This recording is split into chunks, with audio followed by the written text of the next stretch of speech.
ஒரு ராஜா ஊரெல்லாம் சுற்றி பார்த்துட்டு வரலாம்னு ஒரு நாள் புறப்பட்டு போனார். ஒரு இடத்துல தறி நெசவு வேலை ரொம்ப மும்முரமாக நடந்துக்கிட்டு இருந்தது. ஒரு பெரியவர் தறியால் நெசவு வேலை செஞ்சுக்கிட்டு இருந்தார். பக்கத்தில் ஒரு அழகான பொண்ணு உட்காந்து நூலை சுற்றிக்கிட்டு இருக்குது. ராஜா அந்த பெரியவரை பார்த்து யார் இந்த பொண்ணுன்னு விசாரித்தார்.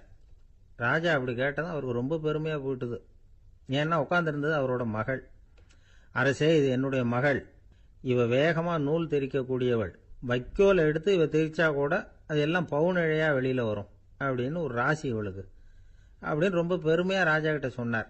ராஜா இதை கேட்டதும் அசந்துட்டார். அப்படியா, இவ்வளவு அழகும் சாமர்த்தியமும் உள்ள இந்த பொண்ணு என்னோட வரட்டுமே, இவளை என் மருமகளை ஆக்கிக்கிறேன் அப்படின்னார் ராஜா. அந்த பெரியவருக்கு ஒன்றும் புரியல. ஏதோ கொஞ்சம் பெருமையாக சொல்ல போவ அது இப்படி ஆயிட்டுதே அப்படின்னு கவலைப்பட்டார். இருந்தாலும் ராஜா பேச்ச தட்ட முடியுமா, மகளை அனுப்பி வச்சுட்டார். ராஜா அந்த பொண்ணை அரண்மனைக்கு அழைச்சிட்டு வந்தார். அங்கே ஒரு அறையில் வச்சு பூட்டி விட்டார். அந்த ரூமு நிறைய வைக்கோலை கொண்டாந்து போட்டு அடைச்சாங்க. 3 ராட்டைகள் வேற வச்சுருந்தாங்க. நாளைக்கு பொழுது விடியறதுக்குள்ளே நீ இந்த வைக்கோலையெல்லாம் தங்க இழைகளாக மாற்றி காட்டணும். நாளைக்கு காலம்புறம் வந்து நான் இந்த அறை கதவை திறப்பேன். உன் தகப்பன் சொன்னது மாதிரி எல்லாம் தங்கமாக மாறி இருக்கணும், இல்லைன்னா நீ உயிர் தப்ப முடியாது அப்படின்னு உத்தரவு போட்டார். பாவம் அந்த பொண்ணு என்ன பண்ணும், பகல் பூரா அழுதுகிட்டே உட்காந்துருக்குது. ராத்திரி பூராவும் தூக்கம் வரல. மறுநாள் அதிகாலை நேரத்தில் யாரோ கதவை தட்டுற சத்தம் கேட்டுது. பயந்துக்கிட்டே கதவை திறக்கிறா. திறந்து பார்த்தா வெளியில் 3 அவலட்சணமான பெண்கள். ஒருத்திக்கு வந்து கால் அகலமாக முறை மாதிரி இருக்குது, இன்னொருத்திக்கு கட்டை விரல் கரண்டி மாதிரி பெருசாக இருக்குது, 3வது பொண்ணுக்கு உதடு தடித்து ரப்பர் மாதிரி தொங்கிக்கிட்டு இருக்கு. யார் நீங்கள், உங்களுக்கு என்ன வேணும் அப்படின்னு கேட்குது இந்த பொண்ணு. நாங்கள் உங்களுக்கு உதவி செய்கிறதுக்கு தான் வந்திருக்கிறோம் அப்படின்னு சொல்லி உள்ளே வந்தாங்க. உட்காந்தாங்க. கொஞ்ச நேரத்துக்குள்ளே உள்ளே இருந்த வைக்கோலையெல்லாம் தங்க இழைகளாக மாற்றி கொடுத்துட்டு போயிட்டாங்க. காலையில் ராஜா வந்தார். பார்த்தார். ஆகா பேஷுனார். இன்னும் கொஞ்சம் வைக்கோலை கொண்டாந்து அந்த ரூமில் போட சொன்னார். இந்த வைக்கோலையும் இன்னைக்கு தங்கமாக மாற்றி விடு, நாளைக்கு மறுநாள் உனக்கும் இளவரசனுக்கும் கல்யாணம்னு சொல்லிவிட்டார். இன்னைக்கு ராத்திரி அந்த 3 பொண்ணுங்களும் வந்தாங்க. வைக்கோலை பொண்ணு இழைகளாக மாற்றினாங்க, புறப்பட்டாங்க. இந்த பொண்ணு அவங்க காலில் விழுந்து வணங்கினா. என் உசுரை காப்பாற்றினீங்க, உங்களுக்கு நான் என்ன கைமாறு செய்ய போகிறேன் அப்படின்னா. பயப்படாத, நீ விரும்பினா எங்களுக்கு ஒரு உதவி செய்யலாம். உன்னுடைய கல்யாணத்துக்கு நாங்கள் 3 பேரும் வரோம். நீ எங்களை வந்து வரவேற்று ராஜாக்கிட்டையும் இளவரசர்கிட்டையும் நாங்கள் உன்னோட பெரியப்பா பொண்ணுங்கன்னு சொல்லி அறிமுகப்படுத்தி வை, நாங்கள் விருந்து சாப்பிட்டுட்டு போயிடுறோம் அப்படின்னாங்க. ரொம்பவும் சந்தோஷமாக சரின்னு ஒத்துக்கிட்டா. கல்யாண நாள் வந்தது. கல்யாணம் ரொம்ப கோலாகலமாக நடந்துக்கிட்டு இருக்கு. எல்லா தேசத்து ராஜா ராணிகளும் வந்துக்கிட்டு இருக்கிறாங்க. அந்த 3 அவலட்சணமான பொண்ணுங்களும் வந்து சேர்ந்தாங்க. யார் இவங்கன்னு கேட்டார் ராஜா. என் பெரியப்பா பொண்ணுங்க அப்படின்னா அந்த பொண்ணு. காலும் உதடும் கட்டை விரலும் ஏன் இப்படி உங்களுக்கு அவலட்சணம் ஆயிட்டுது அப்படின்னு கேட்டார். அதுக்கு அந்த பொண்ணுங்க பதில் சொன்னாங்க. என்ன செய்யறது, ஓயாமல் வைக்கோலை நூற்று ஒருத்தியோட கட்டை விரல் அப்படி கரண்டி மாதிரி ஆயிட்டுது. நாக்கில் தொட்டு தொட்டு திரிச்சதுனால ஒருத்தியோட உதடு அப்படி ஆயிட்டுது. காலால் கட்டையை அழுத்தி அழுத்தி தறி போட்டதுனால இன்னொருத்தையோட கால் அப்படி ஆயிட்டுது. உங்கள் மருமகளாக வந்திருக்கிற இந்த பொண்ணு அந்த 3ஐயுமே செய்ய தெரிஞ்சவ தான். என்ன ஆக போதும் இன்னும் கொஞ்ச நாளில் அப்படின்னாங்க. அவ்வளவுதான். ராஜா பயந்துட்டார். அம்மா, இன்னையிலேருந்து நீ இளவரசனின் மனைவி. நீ எப்பவும் அழகாக இருக்கணும். அதனால் நீ இனிமேல் வைக்கோலை திரிக்கவே கூடாது அப்படின்னு உத்தரவு போட்டார். அவளை இக்கட்டான சூழ்நிலையிலிருந்து காப்பாற்றின அந்த 3 பொண்ணுங்களும் சந்தோஷமாக திரும்பி போயிட்டாங்களாம். சுவாமி சின்மயானந்தர் இந்த கதையை சொல்லியிருக்கிறார். தன்னலம் மறந்து சுயலாபத்தை தியாகம் செய்யறது வைக்கோல்ல இருந்து தங்க இழைய நூக்கிறது மாதிரி அப்படிங்கிறார் அவர். அது இருக்கட்டும், இப்போ நம்ம கதைக்கு வருவோம். ஒரு ராஜா தன்னோட மகனுக்கு சுயவரம் நடத்தினார். எல்லா தேசத்திலிருந்தும் ராஜகுமாரர்கள் வந்திருந்தாங்க. ராஜகுமாரியை கல்யாணம் பண்ணிக்கலாம்ங்கிற ஆசையில் சுயம்பர மண்டபத்திலேருந்து எல்லா ராஜகுமாரர்களும் அலறி அடிச்சுக்கிட்டு வெளியில் ஓடி வந்துகிட்டு இருக்கிறாங்களாம். ஏன் இப்படி எல்லாரும் மிரண்டு போய் ஓடி வர்றாங்கன்னு கேட்டார் ஒருத்தர். அதுக்கு இன்னொருத்தர் விவரம் சொன்னார். ராஜகுமாரியை இன்னைக்கு தான் அவங்க நேரில் பார்த்தாங்களாம், அதுதான் இப்படி ஓடி வந்துகிட்டு இருக்கிறாங்க அப்படின்னார். வங்க நாவலாசிரியர் சரத் சந்திரர் ஒரு நண்பர் அவர்கிட்ட வந்தார். வழக்கமாக எல்லா எழுத்தாளர்கள்கிட்டையும் கேட்குற ஒரு கேள்வியை கேட்டார். நீங்கள் எழுத்துத்துறைக்கு வந்தது எப்படி, இதுதான் கேள்வி. அதை தெரிஞ்சு என்ன பிரயோஜனம்னார் சரத் சந்திரர். சும்மா சொல்லுங்களேன், தெரிஞ்சுக்கிறேன் அப்படின்னார் வந்தவர். சரி சொல்கிறேன்னு ஆரம்பித்தார். நான் ரங்கூனில் வேலை பார்த்துக்கிட்டு இருந்தேன். சம்பளம் பத்தல. வேலையும் பார்த்துக்கிட்டு ஒரு பலசரக்கு கடை வைக்கலாம்னு நினச்சேன். என்னால் மளிகை கடை வச்சு சரியாக நடத்த முடியுமாங்கிற சந்தேகம் என் மனைவிக்கு. அதை சோதனை பண்ணி பார்க்கணுங்கிறதுக்காக சில பொருள்களின் அளவு, அதோட விலை, இப்படி சிலதை சொல்லி எல்லாத்தையும் மனக்கணக்காக கூட்டி போட சொன்னாங்க. என்னால் சரியாக கூட்டி சொல்ல முடியல. உங்களால் மளிகை கடை நடத்த முடியாதுன்னு சொல்லிவிட்டாங்க. உடனே என்ன பண்ணுறது, வேற வழி இல்லை, கதை எழுத ஆரம்பிச்சிட்டேன் அப்படின்னார். கேட்டவருக்கு சிரிப்பு வந்துட்டு தான். சரத் சந்திரர் ஒரு பக்கம் சீரியஸான நாவல்கள், சிறுகதைகள் எழுதியிருந்தாலும் அவருடைய இன்னொரு பக்கம் வேற விதம். நண்பர்கள் கிட்ட பேசும்பொழுதும் சரி, அவர்களுக்கு கடிதங்கள் எழுதும் போதும் சரி, கேலியும் கிண்டலும் நகைச்சுவை உணர்வும் அதிகமாக இருக்கும். காந்திஜி ஒரு சமயம் கல்கத்தாவுக்கு வந்திருந்தார். தேசபக்தர்கள் பல பேர் அவர்கிட்ட பேசிக்கிட்டு இருந்தாங்க. அப்போ சரத் சந்திரரும் அங்கே இருந்தார். கிரண் சங்கர் ராய் அப்படிங்கிறவரும் அங்கே இருந்தார். அவர் சொன்னாராம், காந்திஜியோட பழகிய முதல் வங்காளி நான் தான். போயர் யுத்த காலத்தில் இவர் லண்டனுக்கு வந்திருந்தப்போ என்கிட்ட தான் வங்காள மொழி கற்றுக்கிட்டார் அப்படின்னாராம். உடனே சரத் சந்திரர் காந்திஜியை பார்த்து, இவர் உங்களுக்கு வங்காள மொழி கற்றுக் கொடுத்தது உண்மைதானா அப்படின்னாராம். ஆமான்னாராம் காந்தி. அதனால தான் உங்களால் வங்காள மொழி கற்றுக்க முடியல அப்படின்னாராம். எல்லாரும் சிரிச்சாங்களாம். சரத் சந்திரர் சாம்தாபேர் அப்படிங்கிற கிராமத்தில் தங்கியிருந்தார். ஒரு இலக்கிய நிகழ்ச்சியில் கலந்துக்கிறதுக்காக. அதுக்காக ஒரு கல்கத்தாவுக்கு போக வேண்டிய சூழ்நிலை. அதுக்காக புறப்பட்டார். அந்த சமயத்தில் பின்னாடி இருந்து யாரோ அவரை கூப்பிட்டாங்க. இப்படி கூப்பிட்டவரை பார்த்து இன்னொருத்தர் யாரோ அதட்டி இருக்கிறாங்க. போகிறவரை ஏன் இப்படி கூப்பிடுறீங்க அப்படின்னு. ஏன் கூப்பிட்டா என்னன்னு கேட்டிருக்கார் சரத் சந்திரர். புறப்படுறவங்கள பின்னாடி இருந்து கூப்பிடுறது அபசகுனம், போகிற இடத்துல ஏதாவது ஆபத்து வரலாம் அப்படின்னு அதுக்கு விளக்கம் கொடுத்துருக்கிறார் அவர். உடனே சரத் சந்திரர் சொன்னாராம், இதோ இவங்க என்ன இலக்கிய கூட்டத்துக்கு அழைச்சிட்டு போகிறாங்களே, இதை விட வேற என்ன ஆபத்து வந்துட போகுது அப்படின்னாராம். இப்படி சரத் சந்திரருக்கு இயல்பாகவே நகைச்சுவை உணர்வு உண்டு. அவருடைய நண்பர் ஒருத்தர் வீட்டுக்கு கூப்பிட்டுருந்தார். அங்கே ஒரு கச்சேரிக்கு ஏற்பாடு பண்ணியிருந்தாங்க. சரத் சந்திரருக்கு இயல்பாகவே கச்சேரியில் நீண்ட ஆலோசனையெல்லாம் கேட்கறதுக்கு பொறுமை இருக்காது. அதனால் மெதுவாக பாட போகிறவர் எப்படி அப்படின்னு கேட்டிருக்கார். அவருக்கு ரொம்ப நல்லா பாட தெரியும் அப்படின்னு சொல்லியிருக்கிறாங்க. அதுக்கு சரத் சந்திரர், பாட தெரியுங்கிறது சரி, பாட்டை நிறுத்த தெரியுமா, அதை சொல்லுங்க முதல்ல அப்படின்னாராம். ஐயா, உங்கள் பேரை தொடர்ந்து தினம் கேட்டுக்கிட்டு இருக்கிறேன் அப்படின்னார் ஒருத்தர். தொடர்ந்து கேட்குறீங்களே, உங்களுக்கு காது வலிக்கலையா அப்படின்னு கேட்டோம். பேசுகிற உங்களுக்கே வாய் வலிக்கல அப்படிங்கிறப்போ கேட்குற எங்களுக்கு எப்படி காது வலிக்கும் அப்படின்னார். நம்ம உடம்புல ஒரு அதிசயம் என்ன தெரியுமா, ரொம்ப நேரம் நாம் நடக்கிறோம்னு வச்சுக்கோங்க, கால் வலிக்கும். ரொம்ப நேரம் வேலை செஞ்சால் கை வலிக்கும், உடம்பு வலிக்கும். ரொம்ப நேரம் பார்த்துக்கிட்டே இருந்தால் கண்ணு வலிக்கும். ரொம்ப நேரம் பேசிக்கிட்டே இருந்தால் வாய் கூட வலிக்கும். ஆனால் ரொம்ப நேரம் கேட்டுக்கிட்டே இருக்கிறதுனால காது வலிக்கிறது இல்லை. அதனால் கேட்கறதுக்கு முக்கியத்துவம் கொடுத்தாங்க நம்ம பெரியவங்க. திருவள்ளுவர் தேவையில்லாமல் வார்த்தைகளை உபயோகப்படுத்த மாட்டார். ஒரு திருக்குறள்னு எடுத்துக்கிட்டாவே அதில் மொத்தம் 7 வார்த்தைகள், அவ்வளவுதான். அப்படி 7 வார்த்தைகள் மட்டுமே உள்ள ஒரு திருக்குறளில் வள்ளுவர் ஒரே வார்த்தையை 5 தடவை உபயோகப்படுத்தியிருக்கிறார், திரும்ப திரும்ப பயன்படுத்தியிருக்கிறார். அப்படின்னா அதை எந்த அளவுக்கு வலியுறுத்தி சொல்றார் அப்படிங்கிறத நாம் புரிஞ்சுக்கணும். அது என்ன குறள்? செல்வத்துள் செல்வம் செவிச்செல்வம், அச்செல்வம் செல்வத்துள் எல்லாம் தலை. செவிச்செல்வம்ங்கிறது அவ்வளவு முக்கியமானது. கற்றலின் கேட்டல் நன்று. அதிகம் கேட்கணுங்கிறதுக்காகத்தான் எவ்வளவு கேட்டாலும் காது வலிக்கிறது இல்லை. குறைச்சலாக பேசணும், அதிகமாக கேட்கணும். இன்னொரு விஷயம் கவனிங்க, நம்ம உடம்புல கண்ணுக்கு மூடி இருக்குது, எதையாவது நாம் பார்க்க விரும்பலைன்னா உடனே கண்ணை மூடிக்கலாம். நம்ம வாய்க்கு மூடி இருக்குது, பேச விருப்பம் இல்லையா, வாய் மூடிக்கலாம். மூக்குக்கு கூட மூடிக்கிற வசதி இருக்குது, எதையாவது முகர விருப்பம் இல்லையா, மூச்சை அடக்கிக்கலாம். ஆனால் பாருங்கள், காதுக்கு மூடி கிடையாது, அதை கையால் தான் மூட முடியும். யார் என்ன சொன்னாலும் அது நல்லதோ கெட்டதோ காதில் விழுந்துக்கிட்டு தான் இருக்கும். அறிவு தான் நல்ல விஷயங்களை எடுத்துக்கிட்டு கெட்ட விஷயங்களை விட்டுடணும். நல்ல கருத்துக்கள் நம்ம காதில் நிறைய விழுந்துக்கிட்டே இருக்கணும். அதை கேட்டு நாம் நல்லபடியாக வாழணுங்கிறது தான் படைப்பின் விருப்பம்.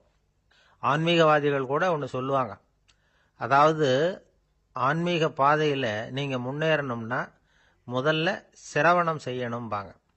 அதாவது பெரியவங்க சொல்கிற நல்ல கருத்துக்களை கேட்கணும் அப்படின்னு அதுக்கு அர்த்தம். அதனால் யார் நல்ல கருத்துக்களை சொன்னாலும் அதை காது கொடுத்து கேளுங்க. இவ்வளவு கருத்துக்களையும் நம்ம நேயர் ஒருத்தர்கிட்ட சொல்லிகிட்டு இருந்தோம். அவரும் சரி சரின்னு தலையாடிக்கிட்டே இருந்தார். அப்புறம் சொன்னார், நீங்கள் சொல்கிறது சரிதான் சார், காதுக்கு மூடி இல்லைங்கிறது ரொம்ப சரி. அதனால தான் உங்கள் தகவல் கூட நாங்கள் விரும்புகிறோமோ இல்லையோ தினம் காதில் விழுந்துக்கிட்டு இருக்குது அப்படின்னார். எங்களுக்கு ரொம்ப பெருமையாக இருந்தது. அப்படியா அப்படின்னோம். ஆனாலும் என்ன மாதிரி சில பேர் நீங்கள் தகவல் சொல்கிற சமயத்தில் காதில் மூடி இல்லையேன்னு சொல்லி கவலைப்படுறதில்ல சார் அப்படின்னார். ஏன்னு கேட்டோம். காதை மூடுறதுக்கு தானே வசதி இல்லை, ரேடியோவை மூடுறதுக்கு வசதி இருக்குதுல்ல, அதனால் டக்குன்னு அதை மூடி வச்சுருவோம் அப்படின்னார். ஒரு ஊரில் ஒரு ராஜா இருந்தார். அந்த ராஜாவுக்கு ஒரு மந்திரி. ராஜா ரொம்ப நியாயமானவர், நேர்மையானவர், கண்டிப்பானவர். தப்பு செய்கிறது யாராக இருந்தாலும் தண்டனை கொடுப்பார். வேண்டியவங்களுக்கு ஒரு நியாயம், வேண்டாதவங்களுக்கு ஒரு நியாயங்கிறதெல்லாம் அவர்கிட்ட கிடையாது. ஒரு சமயம் அரசவையில் அந்த அமைச்சரே விதிமுறைகளுக்கு புறம்பா ஏதோ நடந்துகிட்டு இருக்கார். மன்னருக்கு கோபம் வந்துட்டுது. உடனே அந்த அமைச்சரை கிட்டத்தில் கூப்பிட்டு அவர் கன்னத்தில் ஓங்கி ஒரு அறை கொடுத்துட்டாராம். உடனே அந்த அமைச்சர் என்ன பண்ணார் தெரியுமா? நேராக போனார். அங்கே நின்றுக்கிட்டு இருந்த இன்னொருத்தர் கன்னத்தில் ஓங்கி அரைஞ்சார். அறை வாங்கினவர் திகைச்சு போயிட்டார். இவர் ஏன் நம்மளை அரைகிறார் அப்படின்னு யோசனை பண்ணார். மன்னரும் திகைச்சு போயிட்டார். நாம இவரை அரைஞ்சா அதுக்காக இவர் போய் இன்னொருத்தரை அரையணுமா அப்படின்னு யோசனை பண்ணார். இவருக்கு என்ன பைத்தியமானு கூட நினைக்க ஆரம்பிச்சுட்டார். ஆனால் என்ன ஆச்சுன்னா, அப்புறம் அமைச்சர் அவர் கவனிச்சுக்கிட்டு இருந்தாரா, அவர் இன்னொருத்தர் அரைஞ்சார் இல்லையா, அந்த அறை வாங்கின ஆசாமியை பார்த்து கத்திக்கிட்டு இருந்தார். யார்? அமைச்சர். ஏன்பா என்கிட்ட அறையை வாங்கிக்கிட்டு இப்படி விவரம் இல்லாமல் நின்றுட்டு இருக்கிறிய, நான் உனக்கு கொடுத்ததை நீ வேற யாருக்கிட்டையாவது கொடுத்துரு அப்படின்னார். உடனே அந்த ஆள் பார்த்தான். தனக்கு அடுத்தபடியாக நின்றுக்கிட்டு இருந்தவனை ஓங்கி ஒரு அறை அரைஞ்சான். அவன் கன்னத்தை தடவிட்டே யோசனை பண்ணான். இது ஏதோ புரிஞ்சுக்கிட்ட மாதிரி அடுத்தாப்புல நின்றுக்கிட்டு இருந்தவனை அரைஞ்சான். இப்படி இந்த அறை மாறி மாறி போய்கிட்டே இருக்குது. ஊரு பூரா பிரயாணம் பண்ண ஆரம்பிச்சுட்டுது. அன்னைக்கு ராத்திரி அந்த ராஜா படுக்கிறதுக்காக போனார். அந்த நேரம் பார்த்து அவர் கன்னத்தில் பலார்னு ஒரு அறை விழுந்தது. நம்மளே அரையிறது யாரு அப்படின்னு அதிர்ச்சியோட மன்னர் திரும்பி பார்க்கறாரு. அரைஞ்சது அவரோட மனைவி. என்னாச்சு உனக்குன்னு கத்துனார் ராஜா. உங்களுக்கு தெரியாதா, ஊர் பூரா ஒருத்தர் மாற்றி ஒருத்தர் மூலமாக இந்த அறை பிரயாணம் பண்ணிட்டு வருது அப்படின்னாங்க அந்த அம்மா. அப்படின்னா ஆரம்பித்த இடத்துக்கே வந்துட்டுதா அப்படின்னாராம் மன்னர். என்ன சொல்கிறீங்கன்னு கேட்டிருக்காங்க. இவர் விவரத்தை சொன்னாராம். அப்படின்னா நீங்கள் ஆரம்பித்து வச்ச இந்த விளையாட்டை நான் முடிச்சு வச்சுட்டேன் அப்படின்னாங்களாம் அந்த அம்மா. மறுநாள் காலை மறுபடியும் அரசவை கூடிச்சு. அந்த அமைச்சர் மன்னரை பார்த்து கேட்டார், என்ன மகாராஜா, என்கிட்ட கொடுத்ததை திருப்பி வாங்கிட்டீங்களா அப்படின்னாராம். இப்படி நடக்கும்னு நான் எதிர்பார்க்கவே இல்லைன்னார் மன்னர். ஆனால் நான் எதிர்பார்த்தேன். அது எங்கே போயிட போகுது, ஊர் பூரா சுற்றி கடைசியில் உங்ககிட்ட தான் சேரும் அப்படிங்கிறது எனக்கு தெரியும் அப்படின்னார் அமைச்சர். இந்த கதை வேடிக்கையாக இருந்தால் கூட இதில் உள்ள கருத்து முக்கியமானது. இந்த உலகத்தில் பல கருத்துக்கள் இப்படி தான் மாறி மாறி சுற்றி வந்துக்கிட்டே இருக்குது. நம்மால் ஒருத்தன் தன்னுடைய நண்பன் ஒருத்தனை கடத்தெருவில் பார்த்தான். உடனே ஓடி போய் பலார்னு ஒரு அறை கொடுத்தானான். அவன் கன்னத்தை தடவிட்டு ஏன்டா என்ன அரைஞ்சேன்னு கேட்டிருக்கான். நீ ஏன்டா என்ன முட்டாள்னு என் மனைவிட்ட போய் சொன்னேன் அப்படின்ட்டுருக்கான் அவன். உன்னை ஒரு முட்டாள்னு சொன்னதுக்காகவா நீ என்ன அரைஞ்ச அப்படின்னு கேட்டிருக்கான் இவன். டேய், நான் அதுக்காக அறையலப்பா, அது ஒரு பெரிய ரகசியம். நான் முட்டாளுங்கிறது அந்த ரகசியத்தை நீ ஏன் எங்கள் வீட்டில் போய் சொன்னேன், அதுக்காக தான் அரைஞ்சேன் அப்படின்னு நான் அவன். துருக்மேனியாவில் அஷ்காபாத் அப்படின்னு ஒரு நகரத்தில் ஒரு புவியியல் விஞ்ஞானி இருந்தார். அவர் ஒரு நாய்க்குட்டி வளர்த்தார். ஒரு நாள் முன்னிரவு நேரம் ஒரு மேஜைக்கு முன்னாடி உட்காந்து அந்த விஞ்ஞானி ஏதோ கணக்கு போட்டுக்கிட்டு இருக்கிறார். அவருக்கு ஒரு சின்ன பெண் குழந்தை, அது தொட்டிலில் தூங்கிட்டு இருக்குது. அந்த நாய்க்குட்டியும் ஒரு மூலையில் படுத்து அது பாட்டுக்கு தூங்கிட்டு இருந்தது. ஒரே அமைதி. அந்த நேரத்தில் திடீர்னு அந்த நாய்க்குட்டி துள்ளி எழுந்திரிச்சது. நேராக குழந்தைகிட்ட ஓடிச்சு. அந்த குழந்தைய அது போட்டிருந்த ட்ரெஸ்ஸோடு சேர்த்து கவ்வி தூக்குச்சு. தூக்கிக்கிட்டு வாசல் பக்கம் ஓடிச்சு. நாய்க்குட்டி குழந்தைய கவ்வி தூக்க முடியுமாங்கிற சந்தேகம் உங்களுக்கு இல்லையா? நீங்கள் நம்ம ஊர் நாய்க்குட்டியவே பார்த்து பழக்கப்பட்டிருக்கீங்க, அதனால் நம்புறதுக்கு சிரமமாக இருக்கும். அந்த ஊர்ல எல்லாம் அது ரொம்ப ஸ்ட்ராங்காக இருக்கும், ஒரு ஏதோ கண்ணுக்குட்டி மாதிரி இருக்கும். விஞ்ஞானி அதை பார்த்துட்டார். உடனே அந்த நாய்க்கு வெறி பிடிச்சிட்டுதுன்னு முடிவு பண்ணிட்டு தன்னோட கை துப்பாக்கி எடுத்துக்கிட்டு ஓடி வந்தார். அவர் வெளியில் நாய்க்குட்டி எங்கே அப்படின்னு பார்த்து தேடுறார். அந்த நேரத்தில் அந்த வீடு இடிஞ்சு விழுது. காரணம் பூமி அதிர்ச்சி. இப்படி பூமி அதிர்ச்சி உண்டாக போகுதுங்கிறது அந்த நாய்க்குட்டிக்கு முன்னாடியே தெரிஞ்சு போச்சு. அதுதான் குழந்தைய தூக்கிட்டு வெளியில் ஓடி வந்திருக்குது. அது மூலமாக அந்த குடும்பத்தையே காப்பாற்றிருக்குது அந்த நாய்க்குட்டி. இந்த சம்பவம் நடக்கிறதுக்கு 3 நாளைக்கு முன்னாடியே சில பிராணிகளுக்கு இப்படி நடக்க போகுதுங்கிறது தெரிஞ்சிருக்குதான். ஆமாம், அந்த நகரத்தில் 3 நாளைக்கு முன்னாடியே பாம்பு, பல்லி இதெல்லாம் அது தங்கியிருந்த வலையை விட்டு வெளியில் ஓடி வந்துட்டுது. அதே மாதிரி அங்கே இருந்த புறாவெல்லாம் பறந்து போயிடுச்சான். இதே மாதிரி யுகோஸ்லோவியாவில் கூட ஒரு நகரம், அங்கே ஒரு நாள் ராத்திரி ஒரு மிருக காட்சி சாலையில் திடீர்னு ஒரு பெரிய கலவரம், கூச்சல், குழப்பம். அங்கே இருந்த கழுதை, புலி, யானை, பறவை எல்லாம் கண்ணாபின்னான்னு கத்த ஆரம்பிச்சுட்டுது. நீர் யானை அதுக்குன்னு போடப்பட்டிருந்த தடுப்பையே தாண்டி குதிச்சு வெளியில் வந்துட்டு தான். மறுநாள் தான் எல்லாருக்கும் விஷயம் புரிஞ்சுது. அடுத்த நாள் காலையில் அங்கே பூமி எதிர்ச்சி உண்டாயிட்டுது. இப்போ பாருங்க, அதாவது மனுஷனை போய் தீர்க்க தரிசி அது இதுன்னு சொல்லிட்டு இருக்கிறோம். இவனை விட அது பரவாயில்லைன்னு தோணுது. அதாவது மிருகங்கள் ஒன்று நடக்க போகுதுங்கிறத முன்னாடியே புரிஞ்சுக்குதே. சரி, இதெல்லாம் எப்படி அது முன்கூட்டி புரிஞ்சுக்குது? அதுதான் படைப்பு ரகசியம். அதை கண்டுபிடிக்கிறதுக்கு தான் மனுஷன் ஆராய்ச்சி பண்ணிட்டு இருக்கிறான். விஞ்ஞானிகளோட ஆராய்ச்சியெல்லாம் ஒரு பக்கம் இருக்கட்டும், வீட்டுக்குள்ளேயே சில ஆராய்ச்சி பண்ணி பாருங்களேன். இப்போ சில யோசனை சொல்லி அதை சோதனை பண்ணி பாருங்க அப்படின்னு ஒருத்தர் சொன்னாராம். அதாவது இப்போ மழை வருமா வராதா அப்படின்னு தெரிஞ்சுக்கணுமா, உடனே ஒரு பூனைக்குட்டி பின்னாடியே மெதுவாக போய் அது என்ன செய்யுதுன்னு கவனித்து பார்க்கணும். பூனைக்குட்டி தன்னோட பாதத்தினால சுகத்தில் அப்படி கீறிக்கிட்டு இருக்கும். அப்படி கீறினா கண்டிப்பாக மழை வரும். சில சமயம் பூனைக்குட்டி அப்படி மல்லாந்து படுத்துக்கிட்டு பாதத்தை உயர தூக்கும், அப்படியும் இப்படியும் புரளும். இப்படி செஞ்சதுன்னா அன்னைக்கும் மழை இருக்காது. அதனால் முன்னாடி இருந்தது மழை வர்றதுக்கு அறிகுறி, இது மழை இல்லைங்கிறதுக்கு அறிகுறி. பறவைகள் பிராணிகள் இதுகளோட நடவடிக்கைகளை பார்த்துட்டு அதையெல்லாம் அடிப்படையாக வச்சு தான் காலநிலையை கண்டுபிடிக்கிற கருவிகளை கண்டுபிடிச்சிருக்கிறாங்க. வாத்து இருக்குல்ல, சில சமயம் தன்னோட அழகை தன்னோட இறகுகளில் அப்படியே புதைச்சிக்கும். அப்படி செஞ்சால் குளிர்காலம் வரப்போகுதுன்னு அர்த்தம். பருவநிலை குளிராக மாறப்போகுதுங்கிறதுக்கு இதுதான் அறிகுறி. சிட்டுக்குருவி இருக்குதுல்ல, அதெல்லாம் புழுதியில் உழுந்து புரளும், சிறகுகளை படபடன்னு அடிச்சுக்கும். அப்படி செஞ்சால் மழை வரப்போகுதுன்னு அர்த்தம். ஒன்று மட்டும் நாம் நல்லா தெரிஞ்சுக்கணும், இயற்கையின் சீற்றம்னு சொல்கிறோம் இல்லையா, இயற்கை ஏன் நம்ம மேலே கோவப்படுது? இயற்கையை நாம் அனுசரித்து போகிறதில்ல, அதனால் கோவப்படுது. காடுகளை அழிக்கப்படாது, விலங்குகளை கொல்லக்கூடாது, இயற்கை ஏற்படுத்தி வச்சிருக்கிற சமநிலையை கெடுக்கக்கூடாது. அதை புரிஞ்சுக்கிட்டு வாழ்ந்தோம்னா பூமியும் நடுங்காது, நாமளும் நடுங்க வேண்டிய அவசியம் இருக்காது. ஒருத்தர் இருந்தார், சாராய கடைக்கு போனாராம், நிறைய சாப்பிட்டார். அப்புறம் சொன்னார், இது ரொம்ப அற்புதமான சரக்கு போல இருக்கு, உள்ளே போன உடனே இந்த பூமியே நடுங்கிறது மாதிரி இருக்கு எனக்கு அப்படின்னாராம். இதுக்கு கடைக்காரர் சொல்லியிருக்கார், நீங்கள் சாப்பிட்டது வெறும் பச்சை தண்ணி தாங்க, இப்போ ஏற்பட்டிருக்கிறது நிஜம் பூமி அதிர்ச்சி அப்படின்னாராம். கங்கை கரை தோட்டம் பக்கத்தில் ஒரு ஆசிரமம், அங்கே ஒரு பெரியவர் தங்கி இருக்கிறார்.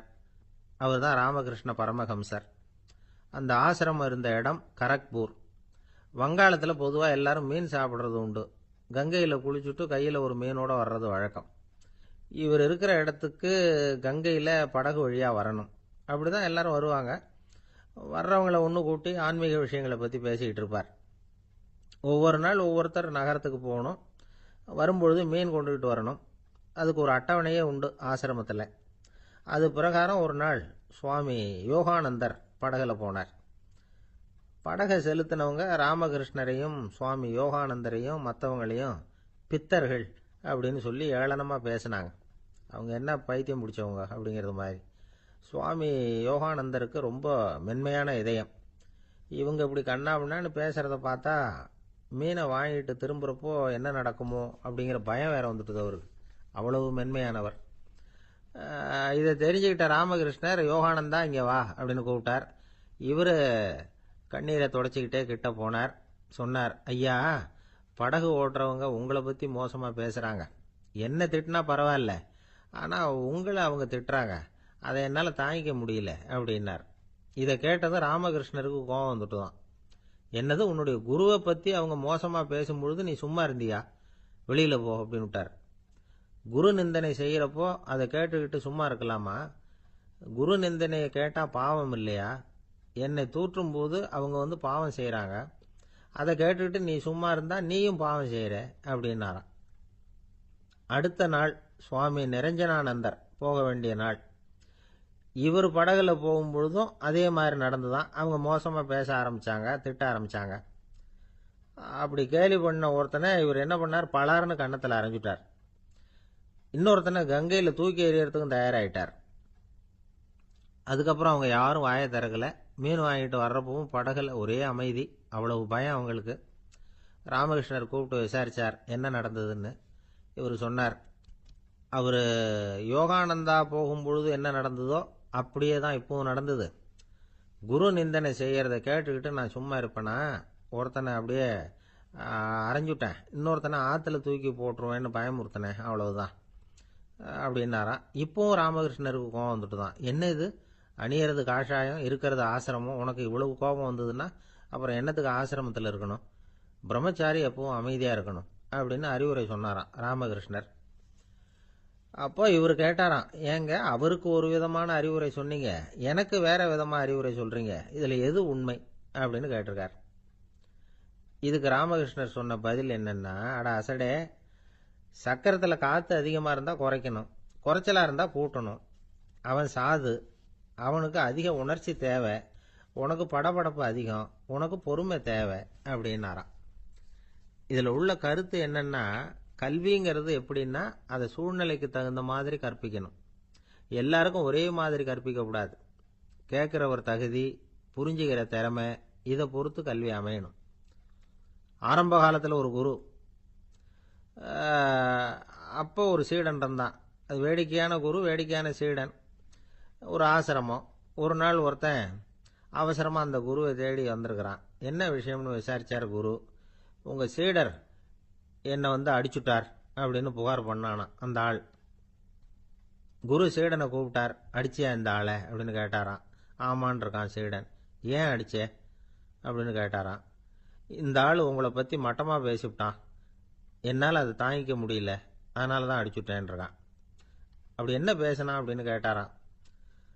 உன்னுடைய குருநாதர் இப்போல்லாம் அர்த்தமில்லாமல் பேச ஆரம்பிச்சுட்டார் அப்படின்னு சொல்லிவிட்டான், அதனால தான் அடிச்சுட்டேன் அப்படின்னானான். அதுக்காக அடிச்சே அப்படின்னாராம். நான் அதுக்காக அடிக்கல குருவே, இப்பெல்லாம் நீங்கள் அர்த்தம் இல்லாமல் பேசுறதாக அவன் சொல்கிறான், அப்படின்னா இதுவரைக்கும் நீங்கள் அர்த்தத்தோடு பேசினதாகத்தானே அர்த்தம், அது தப்பு தானே, அதனால தான் அடித்தேன் அப்படின்னானா. ஒரு இலக்கிய கூட்டம் ஏற்பாடு பண்ணியிருக்கிறோம், நீங்கள் அவசியம் அதில் பேசணும் அப்படின்னு கேட்டுக்கிட்டார் ஒருத்தர். வேணாங்க, 4 பேருக்கு முன்னாடி நிற்கிறதுனா எனக்கு ரொம்ப கூச்சமாக இருக்கும் அப்படின்னாரு இவர். ஏன் சார் இன்னமும் குழந்த மாதிரி கூச்சப்படுறீங்களே அப்படின்னார் அவர். அவரை ஒரு மாதிரியாக சமாளித்து அனுப்பி வச்சுட்டு அதுக்கப்புறம் அதை பற்றி இவர் யோசித்து பார்த்துருக்கார். சில நிபுணர்கள் எழுதியிருக்கிறத படித்தும் பார்த்துருக்கிறார். மனோதத்துவ நிபுணர்கள் என்ன சொல்கிறாங்க தெரியுமா? 10லேருந்து 20% குழந்தைகள் பிறக்கிறப்பவே கூச்ச சுபாவம் கொண்டதாக தான் இருக்குதான். ஒரு தாத்தா தன்னோட பேர பிள்ளைய ஆசையாக கூப்பிடுறார் விளையாட்டு காட்ட, அதை அழுதுகிட்டு ஓடி போகுது. ஒரு அம்மா தன்னோட பிள்ளைய பள்ளிக்கூடத்தில் சேர்க்கறதுக்காக கூப்பிட்டுக்கிட்டு போகிறாங்க. அந்த புள்ள அம்மாவோட முந்தானையில் ஒளிஞ்சிக்கிட்டு வெளில வரமாட்டேங்குது. இவங்களெல்லாம் எப்படி சமாளிக்கிறது? குழந்தைகளோட கூச்ச சுபாவத்தை போக்குறது எப்படி? இதுக்கு நிபுணர்கள் சில யோசனைகளை சொல்லியிருக்கிறாங்க. மற்றவங்களுக்கு முன்னாடி என் பையனுக்கு கூச்சம் ரொம்ப அதிகம் சார், மற்றவங்க பார்த்தா ரொம்ப வெக்கப்படுறான், இப்படி சொல்கிற அப்பாக்கள் உண்டு. என் பையன் புது மனுஷால பார்த்தா அட்டையாக ஒட்டிக்குவான் சார் அப்படின்னு சொல்கிற அப்பாக்களும் உண்டு. இப்படிலாம் குழந்தைகளுக்கு முத்திரை குத்துறது ரொம்ப தப்பான். புதுசாக யாராவது வீட்டுக்கு வந்தால் குழந்தை தானாக தன்னோட கூச்சத்தையும் பயத்தையும் போக்கிக்கிட்டு சகஜமாக மாறி வர்றதுக்கு வாய்ப்பு கொடுக்கணுமா. ஒரு கூட்டத்துக்கோ அல்லது சொந்தக்காரங்க கல்யாணத்துக்கோ குழந்தைய அழைச்சிட்டு போகிறீங்க, அங்கே போய் கட்டாயப்படுத்தி குழந்தைய மற்றவங்க கிட்ட பேச சொல்லக்கூடாது. சில சமயம் குழந்தை தானாக தன்னுடைய கூச்ச சுபாவத்தை விட்டு பேசுறதுக்கு முன் வந்தால் அதை பாராட்டணும். குழந்தை கலகலப்பு இல்லாமல் மௌனமாக இருந்ததுன்னா அதையும் கண்டுக்கக்கூடாது. குழந்தை பேச ஆரம்பித்தா அதை ஆர்வத்தோடு கவனிக்க தெரியணும். கலந்து உரையாடுற பழக்கத்தை வீட்லேயே ஆரம்பிக்கலாம். கேட்டதுக்கு பதில் சொல் அப்படின்னு நீங்கள் அதிகாரம் பண்ணிகிட்டு இருக்கக்கூடாது. அது குழந்தைக்கு பேசுகிற சந்தர்ப்பத்தை குறைச்சிருமா. இப்போ நாம் அதிகாரம் பண்ணால் கேலி செய்கிற பழக்கம் குழந்தைகளை ரொம்ப பாதிச்சிருமா. பெரியவங்களானதுக்கு அப்புறமும் சில பேர் கூச்சத்தோடவும் பயத்தோடவும் இருக்கிறதுக்கு இதுதான் காரணம். சின்ன வயசில் அவங்கெல்லாம் ஏதாவது கேலிக்கு ஆளாகி இருப்பாங்க. 2வது குழந்தை மூத்த குழந்தைய கேலிக்கு ஆளாகிற சந்தர்ப்பங்களை கண்டு கேலி பண்ணினா அது இளம் நெஞ்சங்களை விட்டு நீங்கிறதே இல்லையா. எப்பவும் குழந்தையோட நடை உடை பாவனைகளை பற்றி சொல்லிக்கிட்டே இருக்கக்கூடாதான். அதுவே கூச்ச சுபாவத்தை கொண்டுட்டு வந்துருமா. அப்பா எங்கன்னு யாராவது கேட்டால் இது மாதிரி இன்ன காரியத்துக்காக வெளியில் போயிருக்கார், இத்தனை மணிக்கு திரும்பி வருவார் அப்படின்னு சொல்கிற அளவுக்கு குழந்தைகளை பழக்கப்படுத்தி வைக்கணும். ஃபோன்லேயே யாராவது விசாரித்தா கூட இது மாதிரி பதில் சொல்லு அப்படின்னு சொல்லணும். சின்ன சின்ன மீட்டிங்கில் 4 வார்த்தை பேச தயார் பண்ணலாம். ஒரு கடையிலையோ அல்லது ஹோட்டல்லையோ ஏதாவது விவரம் கேட்கணும்னா உங்கள் குழந்தைய தைரியமாக அனுப்புங்க. குழந்தைகள் பணிவாகவும் பொறுமையாகவும் விவரம் கேட்குறப்போ கூச்ச சுபாவம் தானாக போயிடும். சின்ன வயசுலேயே இப்படிலாம் பழக்கப்படுத்தினா தான் வருங்காலத்தில் தைரியமாக இந்த சமுதாயத்தில் வாழ முடியும். இல்லைன்னா 60 வயசுலேயும் அடுப்பங்கரையை விட்டு வெளில வர்றதுக்கு கூச்சப்பட்டுக்கிட்டு தான் இருக்க வேண்டியிருக்கும். இந்த காலத்து பிள்ளைங்க எவ்வளவோ பரவாயில்ல, எதுக்கும் தயங்குறதில்ல, கூச்சப்படுறதில்ல. ஒரு அம்மா அடுப்பங்கரையிலேருந்து சத்தம் போட்டாங்க. டேய் ராமு, தயவு பண்ணி அந்த டிவியை நிறுத்துறா. அந்த பெண்ணோட குரல் மகா மோசம். அடுப்பங்கரையில் இருக்கிற என்னாலேயே அதை சகிச்சிக்க முடியல அப்படின்னாங்களாம். உடனே பையன் கொஞ்சம் கூட தயங்காமல் பதில் சொல்கிறான். அம்மா, இந்த குரல் டிவியிலேருந்து வரல, எதிர்த்த விட்டு மாமி தான் இங்கே வந்திருக்கிறாங்க. அவங்க தான் இப்போ என்னோட பேசிக்கிட்டு இருக்கிறாங்க அப்படின்னு. இந்த உலகத்தில் நாம் நல்லபடியாக இருக்கணும்னா அதுக்கு முக்கியமாக தேவைப்படுறது ரெண்டு. ஒன்று செல்வம், இன்னொன்று அறிவு. சரி, இது ரெண்டில் சிறந்தது எது அப்படின்னு ஒரு கேள்வி கேட்டால் என்ன பதில் சொல்கிறது? இதே கேள்வியை ஹஸ்ரத் அலி அவர்கள்கிட்ட கேட்டாங்களாம். அவர் ஒரு பெரிய அறிஞர். கேள்வி கேட்டவங்களும் சாதாரண ஆட்கள் இல்லை, இவங்களும் அறிஞர்கள். ஒரு நாள் ஹஸ்ரத் அலி அவர்கள்கிட்ட 10 அறிஞர்கள் வந்தாங்களாம். ஐயா, நாங்கள் 10 பேரும் உங்ககிட்ட ஒரே கேள்வியை தான் கேட்க வந்திருக்கிறோம். ஆனால் எங்கள் 10 பேருக்கும் நீங்கள் தனித்தனியாக பதில் சொல்ல முடியுமா அப்படின்னு கேட்டிருக்காங்க. அதாவது அவங்க ஒரே கேள்விக்கு இவர்கிட்ட இருந்து 10 விதமான பதில் எதிர்பார்க்குறாங்க. சரி கேளுங்க, என்ன கேள்வி அப்படின்னார் அவர். அப்போ தான் அவங்க கேட்டாங்களாம், செல்வம் அறிவு இது ரெண்டில் சிறந்தது எது? இதுதான் கேள்வி. ஹஸ்ரத் அலி என்ன பண்ணார் தெரியுமா? அவங்கள ஒவ்வொருத்தராக கூப்பிட்டார். ஒவ்வொரு விதமான பதிலை சொல்லி அனுப்புனார். முதல்ல ஒருத்தரை கூப்பிட்டார், சொன்னார், அறிவுங்கிறது தீர்க்கதரிசிகள், ஞானிகள், மகான்கள் இவங்களோட பரம்பரை சொத்து. ஆனால் செல்வம்ங்கிறது கொடுங்கோலரின் ஆயுதம். அதனால் அறிவு தான் சிறந்தது அப்படின்னார். ரெண்டாவது ஆளை கூப்பிட்டார். உங்ககிட்ட செல்வம் இருந்தால் நீங்கள் தான் அதை காப்பாற்றணும். ஆனால் அறிவு உங்களை எப்பவும் காப்பாற்றும். ஆகவே அறிவு தான் சிறந்தது அப்படின்னார். மூணாவது ஆளை கூப்பிட்டார். செல்வந்தனுக்கு எப்போதும் விரோதிகள் அதிகம், ஆனால் அறிஞனுக்கு நண்பர்கள் அதிகம். அதனால் அறிவு தான் சிறந்ததுன்னார். அடுத்தவரை கூப்பிட்டார். செல்வம் அடுத்தவங்களுக்கு கொடுக்க கொடுக்க குறையும், ஆனால் கல்விங்கிறது அதிகரிச்சுக்கிட்டே வரும், கொடுக்கறதுனால குறையாது. அதனால் அறிவு தான் சிறந்ததுன்னார். இன்னொருத்தரை கூப்பிட்டார். அறிவுள்ளவன் எப்பவும் அதை அடுத்தவங்களுக்கு வாரி வழங்கிக்கிட்டே இருப்பான். அதனால் அவங்ககிட்ட தாராளத்தன்மை இருக்கும். ஆனால் செல்வந்தன்கிட்ட கஞ்சத்தனம் தான் இருக்கும். அதனால் அறிவு தான் சிறந்ததுன்னார். ஆறாவது நபரை கூப்பிட்டார். செல்வத்தை கள்வர்கள் திருடிட்டு போக முடியும், ஆனால் அறிவை அப்படி திருடிட்டு போக முடியாது அப்படின்னார். ஏழாவது நபரை கூப்பிட்டார். செல்வம் கால ஓட்டத்தில் அழிஞ்சிரும், ஆனால் அறிவை கால ஓட்டம் ஒன்றும் பண்ண முடியாது. ஆகவே அறிவே சிறந்ததுன்னார். எட்டாவது ஆளை கூப்பிட்டு சொன்னார், செல்வத்துக்கு எப்பவும் எல்லை உண்டு, நிறைவு உண்டு, அளவு உண்டு, கணக்கு உண்டு. ஆனால் அறிவுக்கு அப்படிப்பட்ட எல்லை எதுவும் கிடையாது. அதனால் அதுதான் சிறந்ததுன்னார். அடுத்தவனை கூப்பிட்டார். செல்வம் உள்ளத்தில் உள்ள ஒளியை போக்கிவிடும், இருட்டை உண்டாக்கிவிடும், விரிந்த மனப்பான்மையை குறுகலாக்கிவிடும். ஆனால் அறிவு அப்படி இல்லை, இருண்ட உள்ளத்தில் ஒளியை பாய்ச்சி அதை விசாலப்படுத்துது. அதுதான் சிறந்ததுன்னார். கடைசியாக 10வது நபரை கூப்பிட்டார். செல்வம் மனசில் செருக்கை உண்டாக்குது, ஆணவத்தை ஏற்படுத்துது. அதனால் நானே கடவுள்னு நினைக்கிற அளவுக்கு மனுஷனை தாழ்த்தி விடுது. ஆனால் அறிவு பணிவையும் பண்பாட்டையும் வளர்க்குது. அதனால் அறிவு தான் சிறந்ததுன்னார். ஆக இப்படி 10 பேருக்கும் 10 விதமாக பதில் சொன்னது மூலமாக ஹஸ்ரத் அலி அவர்கள் அறிவு தான் செல்வத்தை விட சிறந்தது அப்படிங்கிறதுக்கு 10 காரணங்களை சுட்டி காட்டியிருக்கார். அந்த அறிஞர் 10 பேர் கேட்ட ஒரே கேள்விக்கு 10 பதில் சொன்னார். நமக்கு வேண்டிய ஒருத்தர் 10 பேர் கேட்ட கேள்விக்கு ஒரே பதில் சொல்லி சமாளித்தார். கேள்வி என்ன தெரியுமா? என்கிட்ட வாங்கின கடனை எப்பயா திருப்பி கொடுக்க போற? இதுதான் அந்த 10 பேரும் கேட்ட ஒரே கேள்வி.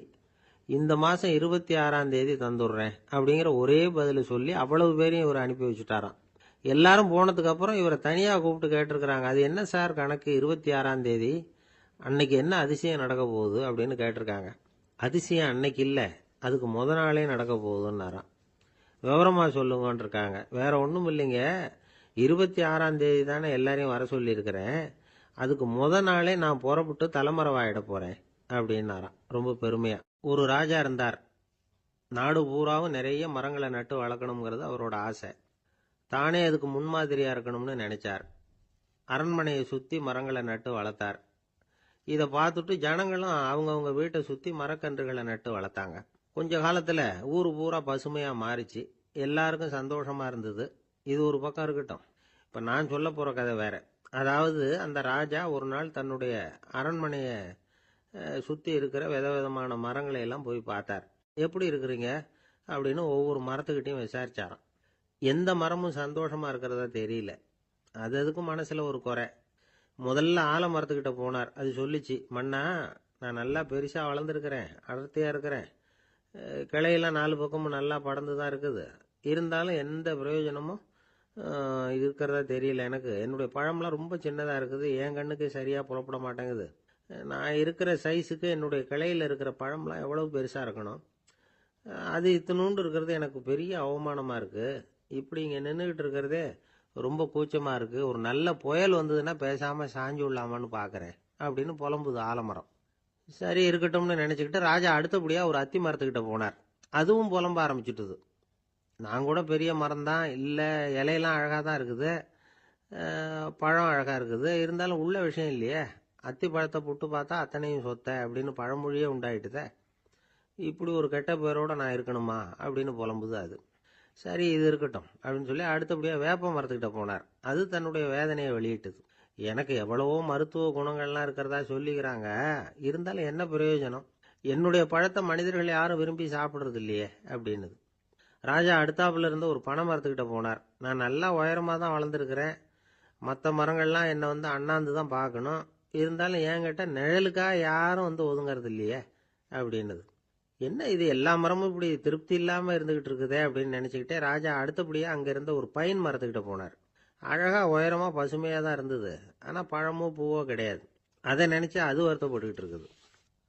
ஓக் மரம் அது ஒன்று நின்றுட்டு இருந்தது. அது என்ன சொல்லிச்சுன்னா, இலையுதிர் காலத்தில் என் மேலே இருக்கிற எல்லா இலைகளும் உதிர்ந்து போடுது, முடி கொட்டின மனிதர்கள் மாதிரி மொட்டையாக நான் நிற்க வேண்டி இருக்குது, என்ன வாழ்க்கை இது அப்படின்னு சொல்லி அழுத்துக்கிட்டது.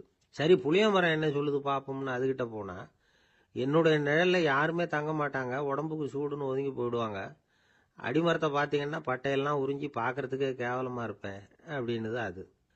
முருங்கை மரம் என்ன சொல்லிச்சு தெரியுமா, என்னுடைய இலை காயெல்லாம் சாப்பிட்றவங்களுக்கு சத்து கொடுக்கறது வாசம்தான், ஆனால் என் உடம்புல சத்தே கிடையாது, கொஞ்சம் வேகமாக காற்று அடிச்சதுன்னா முறிஞ்சி விழுந்துடுறேன், என்ன வாழ்க்கை இது அப்படின்னு சொல்லி அது வருத்தப்பட்டது.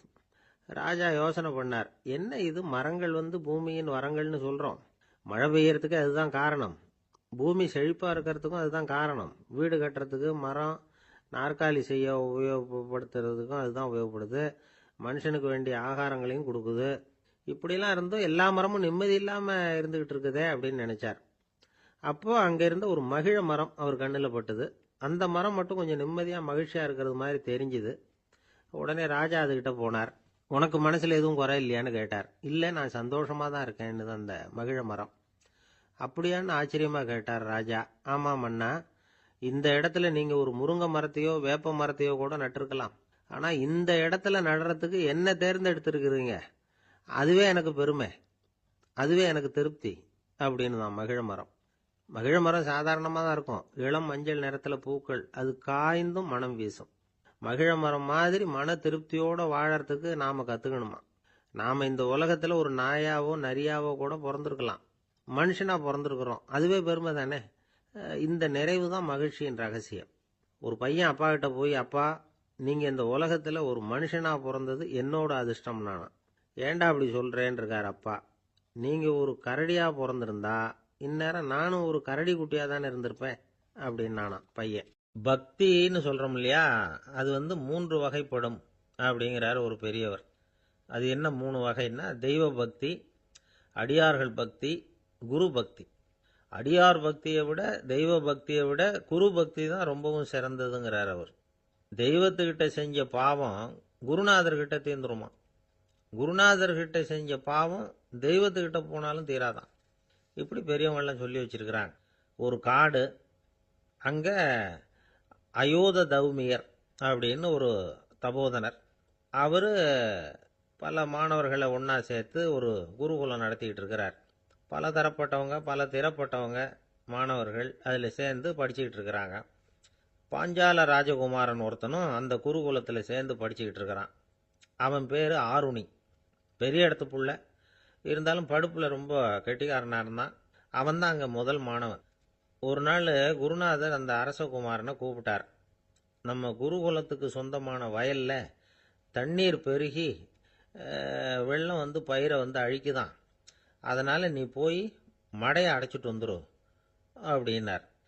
அந்த அரசகுமாரன் உடனே புறப்பட்டான். குருநாதர் சொல்லிட்டார்ல, உடனே புறப்பட்டான். நான் பெரிய இடத்து பிள்ளையாச்சே, ராஜகுமாரனாச்சே, ரொம்ப செல்வாக்கோட வளர்ந்தவனாச்சே, நான் போய் வயலில் இறங்கி வேலை செய்கிறதா அப்படின்னுலாம் அவன் நினைக்கல. குருநாதர் கட்டளையை நிறைவேற்ற வேண்டியது நம்ம கடமை அப்படின்னு நினச்சான். உடனே ஒரு மண்வெட்டியை தூக்கி தோளில் வச்சுக்கிட்டு புறப்பட்டு போயிட்டான். வயலுக்கு போனான். பார்த்தான், தண்ணி கரையை உடச்சிக்கிட்டு வயலுக்குள்ளே ஏகமாக பாஞ்சிக்கிட்டு இருக்குது. இவன் மண்வெட்டியால் களிமண்ணை புல்லோடு சேர்த்து புல் பத்த மாதிரி வெட்டி வெட்டி போட்டான். இருந்தாலும் மடையை அடைக்க முடியல. தண்ணி அதை மீறி வந்துக்கிட்டே இருக்குது. தண்ணி வேகமாக வயலுக்குள்ளே போய்கிட்டே இருக்குது. போடுற பத்தையெல்லாம் கரைஞ்சி கரைஞ்சி போயிட்டுருக்கு. இருந்தாலும் இவன் தன்னுடைய முயற்சியை கைவிடலை. வெட்டி வெட்டி போட்டுக்கிட்டே இருக்கிறான். காலையில் அங்கே போனவன் சாயந்தரம் வரைக்கும் இப்படி செஞ்சுக்கிட்டு இருக்கிறான். உடம்பும் மனசும் ரொம்பவும் சோர்ந்து போச்சு. இருந்தாலும் குருநாதர் இட்ட கட்டளையை நிறைவேற்றாமல் இருக்கிறோமேங்கிற ஒரு குறை அவனுக்கு இருக்குது. குரு கட்டளையை நிறைவேற்றாத நான் இன்னமும் இருக்கணுமா அப்படின்னு யோசனை பண்ண ஆரம்பிச்சிட்டான். என்ன செய்யலாம்னு பார்த்தான். நம்ம குருநாதர் இட்ட பணிக்காக இந்த உடம்பையே தியாகம் பண்ணலாம் அப்படின்னு முடிவு பண்ணான். தண்ணி பாயுதில் அதுக்கு குறுக்க விழுந்து அப்படியே மடையை அடைச்சிக்கிட்டு அப்படியே படுத்துட்டான். இது மற்றவங்களுக்கு தெரியாது. அன்னைக்கு ராத்திரி ஒரு விளக்கு முன்னாடி உட்காந்து குருநாதர் பிள்ளைங்களுக்கு பாடம் சொல்லி கொடுத்துக்கிட்டு இருக்கிறார். வரிசையில் இருக்கக்கூடிய ராஜகுமாரனை காணலை. நம்ம ஆருணி எங்கே போனா அப்படின்னு சொல்லி மற்ற மாணவர்களை விசாரித்தார். இப்போ அவங்க சொன்னாங்க, சுவாமி அவன் காலையில் வயலுக்கு மடையை அடைக்கிறதுக்காக போனான், நீங்கள் தான் போக சொன்னீங்க, இன்னும் திரும்பி வரல அப்படின்னு அவர் பையன். குருநாதர் உடனே ஒரு தீவெட்டி எடுத்துக்கிட்டு மாணவர்களை அழைச்சிக்கிட்டு வயலுக்கு போனார். அங்கே போய் பார்த்தா ஆளை காணும். ஆருணி ஆருணின்னு சொல்லி சத்தம் போட்டு கூப்பிட்டு பார்க்குறார். நான் இங்கே இருக்கேன் குருநாதா அப்படின்னு காலுக்கு அடியிலேருந்து ஒரு சத்தம் வருது. குனிஞ்சு பார்த்தா அவன் மடையில் படுத்துருக்கிறான். என்னப்பா இதுன்னார். காலையிலேருந்து இந்த மடையை அடைச்சி பார்த்தேன் சுவாமி, முடியல, அதனால் இப்படி குறுக்க படுத்துட்டேன். என்னை தாண்டறதுக்கு பயந்து போய் தண்ணியே தேங்கி நின்றுட்டுது அப்படின்னா. அவனுடைய குரு பக்தியையும் அவனை தாண்டறதுக்கு அஞ்சு நிற்கிற தண்ணி தேக்கத்தையும் பார்த்துட்டு எல்லாரும் ரொம்ப ஆச்சரியப்பட்டு போயிட்டாங்களாம். ஆருணி எழுந்திரிச்சு வா அப்படின்னு கூப்பிட்டாரான் குருநாதர். அவன் தண்ணீரை பொழந்துக்கிட்டு எழுந்திரிச்சு வந்தானான். அதனால அவனுக்கு உத்தாலகன் அப்படின்னு ஒரு பேர். உத்தாலகன்னா தண்ணீரை பிளந்தவன் அர்த்தம். அந்த உத்தாலகன் மாதிரி இந்த காலத்து மாணவர்களுக்கும் குரு பக்தி வேணும் அப்படின்னு சொன்னோம் ஒரு பள்ளிக்கூடத்தில். உடனே நிறைய மாணவர்கள் எழுந்திரிச்சு நின்னாங்க. சார், நீங்கள் எங்களை இன்னமும் சரியாக புரிஞ்சுக்கலன்னு நினைக்கிறோம். அன்னைக்காவது ஒருத்தன் அப்படி இருந்தான், இன்னைக்கு ஏகப்பட்ட உத்தாலகர்கள் இருக்கிறோம். எங்கள் வாத்தியார் கட்டளை இட்டா இப்போவே அது மாதிரி வயலுக்கு போய் மடையில் குறுக்கப்படுத்துக்கிறதுக்கு இந்த வகுப்பில் உள்ள அத்தனை பேரும் தயாராக இருக்கிறோம் அப்படின்னாங்க. அப்படியா அப்படின்னு சொல்லி கேட்டோம் ரொம்ப சந்தோஷமாக. ஒருத்தன் ரொம்ப அடக்கமாக எழுந்திரிச்சான். அப்புறம் சொன்னான், ஆமாம் சார், வகுப்பில் இவர் நடத்துகிற பாடத்தை கேட்டுக்கிட்டு இருக்கிறத விட பேசாமல் போய் மடையில் படுத்துடுறது ஒன்றும் கஷ்டமான காரியமாக இருக்காது, அதனால தான் எல்லாரும் அங்கே போகிறேன்னு சொல்கிறோம் அப்படிங்கிறான். ஒரு பெரியவர் உட்கார்ந்துருக்கிறார். அவரை சுற்றி அவருடைய தோழர்கள் உட்காந்துருக்கிறாங்க. ஏதோ ஒரு முக்கியமான செய்தியை அவர் அவங்களுக்கு சொல்லிகிட்டு இருக்கிறார். அவங்களும் ஆர்வமாக கேட்டுக்கிட்டு இருக்கிறாங்க. இந்த சமயத்தில் யாரோ ஒரு ஆள் வேகமாக அங்கே வர்றார். வர்ற வேகத்திலேயே எனக்கு ஏதாவது உதவி செய்யுங்க அப்படின்னு கேட்டுக்கிட்டே வர்றார். கேட்கறது உதவி, ஆனால் குரல் மிரட்டுறது மாதிரி இருக்கு, அதட்டி கேட்கறது மாதிரி இருக்கு. இதை கேட்டதும் அந்த பெரியவர் ஆத்திரப்படலை, ஆனால் அவரை சுற்றி இருந்தவங்க ஆத்திரப்பட்டாங்க. இதை பெரியவர் கவனிச்சார். கொஞ்சம் அமைதியாக இருங்கன்னார். வந்தவரை கூப்பிட்டார். அவருக்கு சில பொருள்களை கொடுத்தார். என்னங்க இப்போ உங்களுக்கு மகிழ்ச்சி தானே அப்படின்னார். ஆ அப்படின்னு அலட்சியமா அவர் சொல்கிறார். நான் உங்களை நல்ல முறையில் நடத்தினேன்னா அப்படின்னு கேட்குறாரு அவர் மறுபடியும். அதெல்லாம் ஒன்றும் இல்லை அப்படின்னு சொல்லி அவர் சொல்லிகிட்டு இருக்கிறாரு. குரலில் கடுமை குறையில. சுற்றி இருந்தவங்களால இதை பொறுத்துக்க முடியல. கோபத்தோடு அவரை நோக்கி நெருங்க ஆரம்பித்தாங்க. பெரியவர் அவங்களையெல்லாம் தடுத்து நிறுத்தினார். வந்தவரை வாங்க என்னோட அப்படின்னு சொல்லி அழைச்சிட்டு போனார். வீட்டுக்கு போனார். அங்கே போனதும் இன்னும் சில பொருள்களை எடுத்து அவர்கிட்ட கொடுத்தார். இப்போ திருப்தி தானே, நான் உங்ககிட்ட நல்ல முறையில் நடந்துக்கிட்டேனா அப்படின்னார். அவர் முகம் இப்போ தான் கொஞ்சம் மலர்ந்தது. ரொம்ப நன்றி, இறைவன் உங்கள் குடும்பத்துக்கு எல்லா நன்மைகளையும் செய்வான் அப்படின்னு சொன்னார். இதே வார்த்தைகளை என்னுடைய தோழர்கள்கிட்டே சொல்லிட்டீங்கன்னா அவங்க கோபம் தணிஞ்சிரும், வர முடியுமான்னார். கண்டிப்பாக வர்றேன் அப்படின்னாரு. மறுநாள் காலையில் அந்த இடத்துக்கு வந்தார். அதே மாதிரி சொல்லிவிட்டு அவர் போயிட்டார். தோழர்கள்லாம் ரொம்ப வியப்போடு பெரியவரை பார்த்தாங்க. அந்த பெரியவர் தான் நபிகள் நாயகம். அவர் சொன்னார், ஒருத்தன் ரொம்ப ஆசையாக ஒரு ஒட்டகத்தை வளர்த்துக்கிட்டு வந்தான். ஒரு நாள் அந்த ஒட்டகம் வந்து கயத்தை அறுத்துக்கிட்டு ஓடி போயிட்டுது. அக்கம் பக்கத்தில் இருக்கிறவங்கெல்லாம் அந்த ஒட்டகத்தை பிடிக்கிறதுக்கு முயற்சி பண்ணாங்க. அதை துரத்திக்கிட்டு ஓடினாங்க. ஒட்டகம் வந்து தாறுமாறாக ஓட ஆரம்பிச்சுது. இந்த சமயத்தில் ஒட்டகத்தை வளர்த்தவன் அங்கே ஓடி வந்தான். நீங்கள் அதை ஒன்றும் செய்ய வேணாம், விட்டுருங்க. அதோட சுபாவம் எனக்கு நல்லா தெரியும். அதை சுலபமாக என்னோட வழிக்கு கொண்டுட்டு வந்துட முடியும். நான் பார்த்துக்கிறேன், விட்டுருங்கோ அப்படின்னா. எல்லாரும் விலைக்கு போயிட்டாங்க. இவன் என்ன செஞ்சான் தெரியுமா? கொஞ்சம் புல்லை கையில் எடுத்துக்கிட்டு அந்த ஒட்டகத்தை நெருங்கினான். அவ்வளவுதான். அது ஓடி வந்து இவன் காலடியில் உட்காந்துக்கிட்டது. செல்லமாக அதை அப்படியே தடவி கொடுத்தான். முதுகில் ஏறி உட்காந்துக்கிட்டான். அது பாட்டுக்கு சாதுவாக நடந்து போகுது. இந்த கதையை நபிகள் நாயகம் தம்முடைய தோழர்களுக்கு சொல்றார். ஒட்டகத்தை மட்டும் இல்லை, சில மனிதர்களையும் கூட சில விதத்தில் அணுகிதான் அவர்களை வந்து சீர்திருத்த வேண்டியிருக்குது அப்படிங்கிறத அவங்களுக்கு உணர்த்தினார். இது ஒரு அழகான உளவியல் அணுகுமுறை. சில குடும்ப தலைவர்கள் கூட இந்த ஒட்டகம் மாதிரி நடந்துக்கிறது உண்டு. அப்புறம் அடங்கி போகிறதும் உண்டு. ஒரு குடும்ப தலைவர் காலையில் எழுந்திரிச்சதுலேருந்து சத்தம் போட்டு கத்திக்கிட்டு இருப்பார். பக்கத்தில் இருந்தவங்கலாம் ஓடி போய் சமாதானம் பண்ணி பார்த்தாங்க. அவர் ஓயறது மாதிரி தெரியல. கடைசியில் அவர் மனைவி வந்தாங்க. நீங்கள் எல்லாம் விலைக்கு போயிடுங்க, அவர் சுபாவம் எனக்கு தெரியும், நான் பார்த்துக்கிறேன் அப்படின்னாங்க. சரின்னு எல்லாரும் போயிட்டாங்க. சாயந்தரமாக வந்து பார்க்குறாங்க. அவர் சத்தம் இல்லாமல் ஒரு மூலையில் உட்காந்துருக்கிறார். ரொம்ப சாதுவா. ஆச்சரியமாக இருந்தது. என்னம்மா பண்ணீங்கன்னு கேட்டாங்க. அது ஒன்றும் இல்லைங்க, ஒரு வேளை சாப்பாட்டை நிறுத்தினேன், பட்னி போட்டேன், அவ்வளவுதான் அப்படின்னாங்க அந்த அம்மா. ஒரு தடவை நாரதர் ஒரு தெரு வழியாக போய்கிட்டு இருந்தார். வழியில் ஒருத்தர் வேத சாஸ்திரம்லாம் படிச்சுக்கிட்டு உட்காந்துருந்தார். அவர் நாரதரை பார்த்து எங்கே போயிட்டு இருக்கிறீங்கன்னு கேட்டார். கடவுளை பார்த்துட்டு வரலாம்னு போயிட்டு இருக்கிறேன் அப்படின்னார் நாரதர். அப்படின்னா அவர்கிட்ட எனக்கு எப்போ முக்தி கிடைக்கும்னு கேட்டுட்டு வாங்களேன் அப்படின்னார் இவர். சரி, கேட்டு வரேன் அப்படின்னு சொல்லிவிட்டு நாரதர் நடந்தார். கொஞ்ச தூரத்தில் ஒரு மரத்தடியில் ஒரு தொழிலாளி செருப்பு தைச்சிக்கிட்டு உட்காந்துருந்தார். அந்த ஆளும் அதே மாதிரி கேட்டுக்கிட்டார். எனக்கு எப்போ முக்தி கிடைக்கும்னு கடவுள்கிட்ட கேட்டுக்கிட்டு வாங்களேன்னார். அவர்கிட்டையும் சரின்னு சொல்லிவிட்டு நாரதர் நேராக வைகுண்டத்துக்கு வந்து சேர்ந்தார். கடவுளை பார்த்தார். இவங்க ரெண்டு பேரும் சொல்லி அனுப்பின விஷயத்தை பற்றி கேட்டார். அதுக்கு கடவுள் சொன்னார், அந்த செருப்பு தைக்கிற தொழிலாளி உடல் நீத்ததும் உடனே என்னை வந்து அடைவான். ஆனால் அந்த சாஸ்திரம் படித்த ஆள் இப்போதைக்கு என்கிட்ட வந்து சேரமாட்டான். அவன் இன்னமும் பல பிறவிகள் எடுத்து அங்கேயே இருக்க வேண்டியிருக்குது. எப்போ இங்கே வந்து சேருவான்னு எனக்கே தெரியாது அப்படின்னார். நாரதருக்கு இதோட ரகசியம் என்னங்கிறது புரியல. எனக்கு ஒன்றும் புரியலையேன்னாரான் கடவுள்கிட்ட. சீக்கிரம் புரிஞ்சுக்குவேன். நீ திரும்பி போகிறப்போ நான் இங்கே வைகுண்டத்தில் என்ன செஞ்சுக்கிட்டு இருக்கேன்னு கேட்டால், ஒரு ஊசியின் துவாரத்தில் ஒரு யானையை கோத்துக்கிட்டு இருக்கிறேன்னு அவங்கக்கிட்ட சொல்லு அப்படின்னார் கடவுள் சிரிச்சுக்கிட்டே. நாரதர் பூமிக்கு திரும்பினார். கடவுளை பார்த்தீங்களா, எப்படி இருக்கார் அப்படின்னு விசாரித்தார் வேத சாஸ்திரம் படித்தவர். ஓ பகவானா, அவர் வந்து யானையை வந்து ஊசியின் காதில் நுழைச்சிக்கிட்டு இருக்கிறார் பார்த்தேன்னார் நாரதர். ஊசி காதில் யானையா? அது எப்படி முடியும்? நீங்கள் சொல்கிறத நான் நம்ப மாட்டேன்னு விட்டார் அவர். சரி, இந்த ஆளுக்கு இறைவன் பேரில் நம்பிக்கை இல்லை அப்படிங்கிறத நாரதர் புரிஞ்சுக்கிட்டார். அடுத்தபடியாக அந்த தொழிலாளி இருந்த இடத்துக்கு போனார்.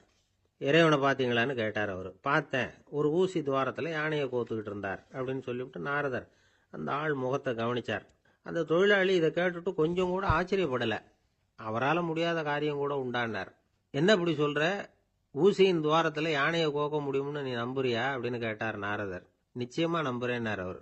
அது எப்படி அப்படின்னு கேட்டார் இவர். இதை பாருங்க, நான் இந்த ஆலமரத்தடியில் தான் தினமும் உட்காந்துருக்கிறேன்.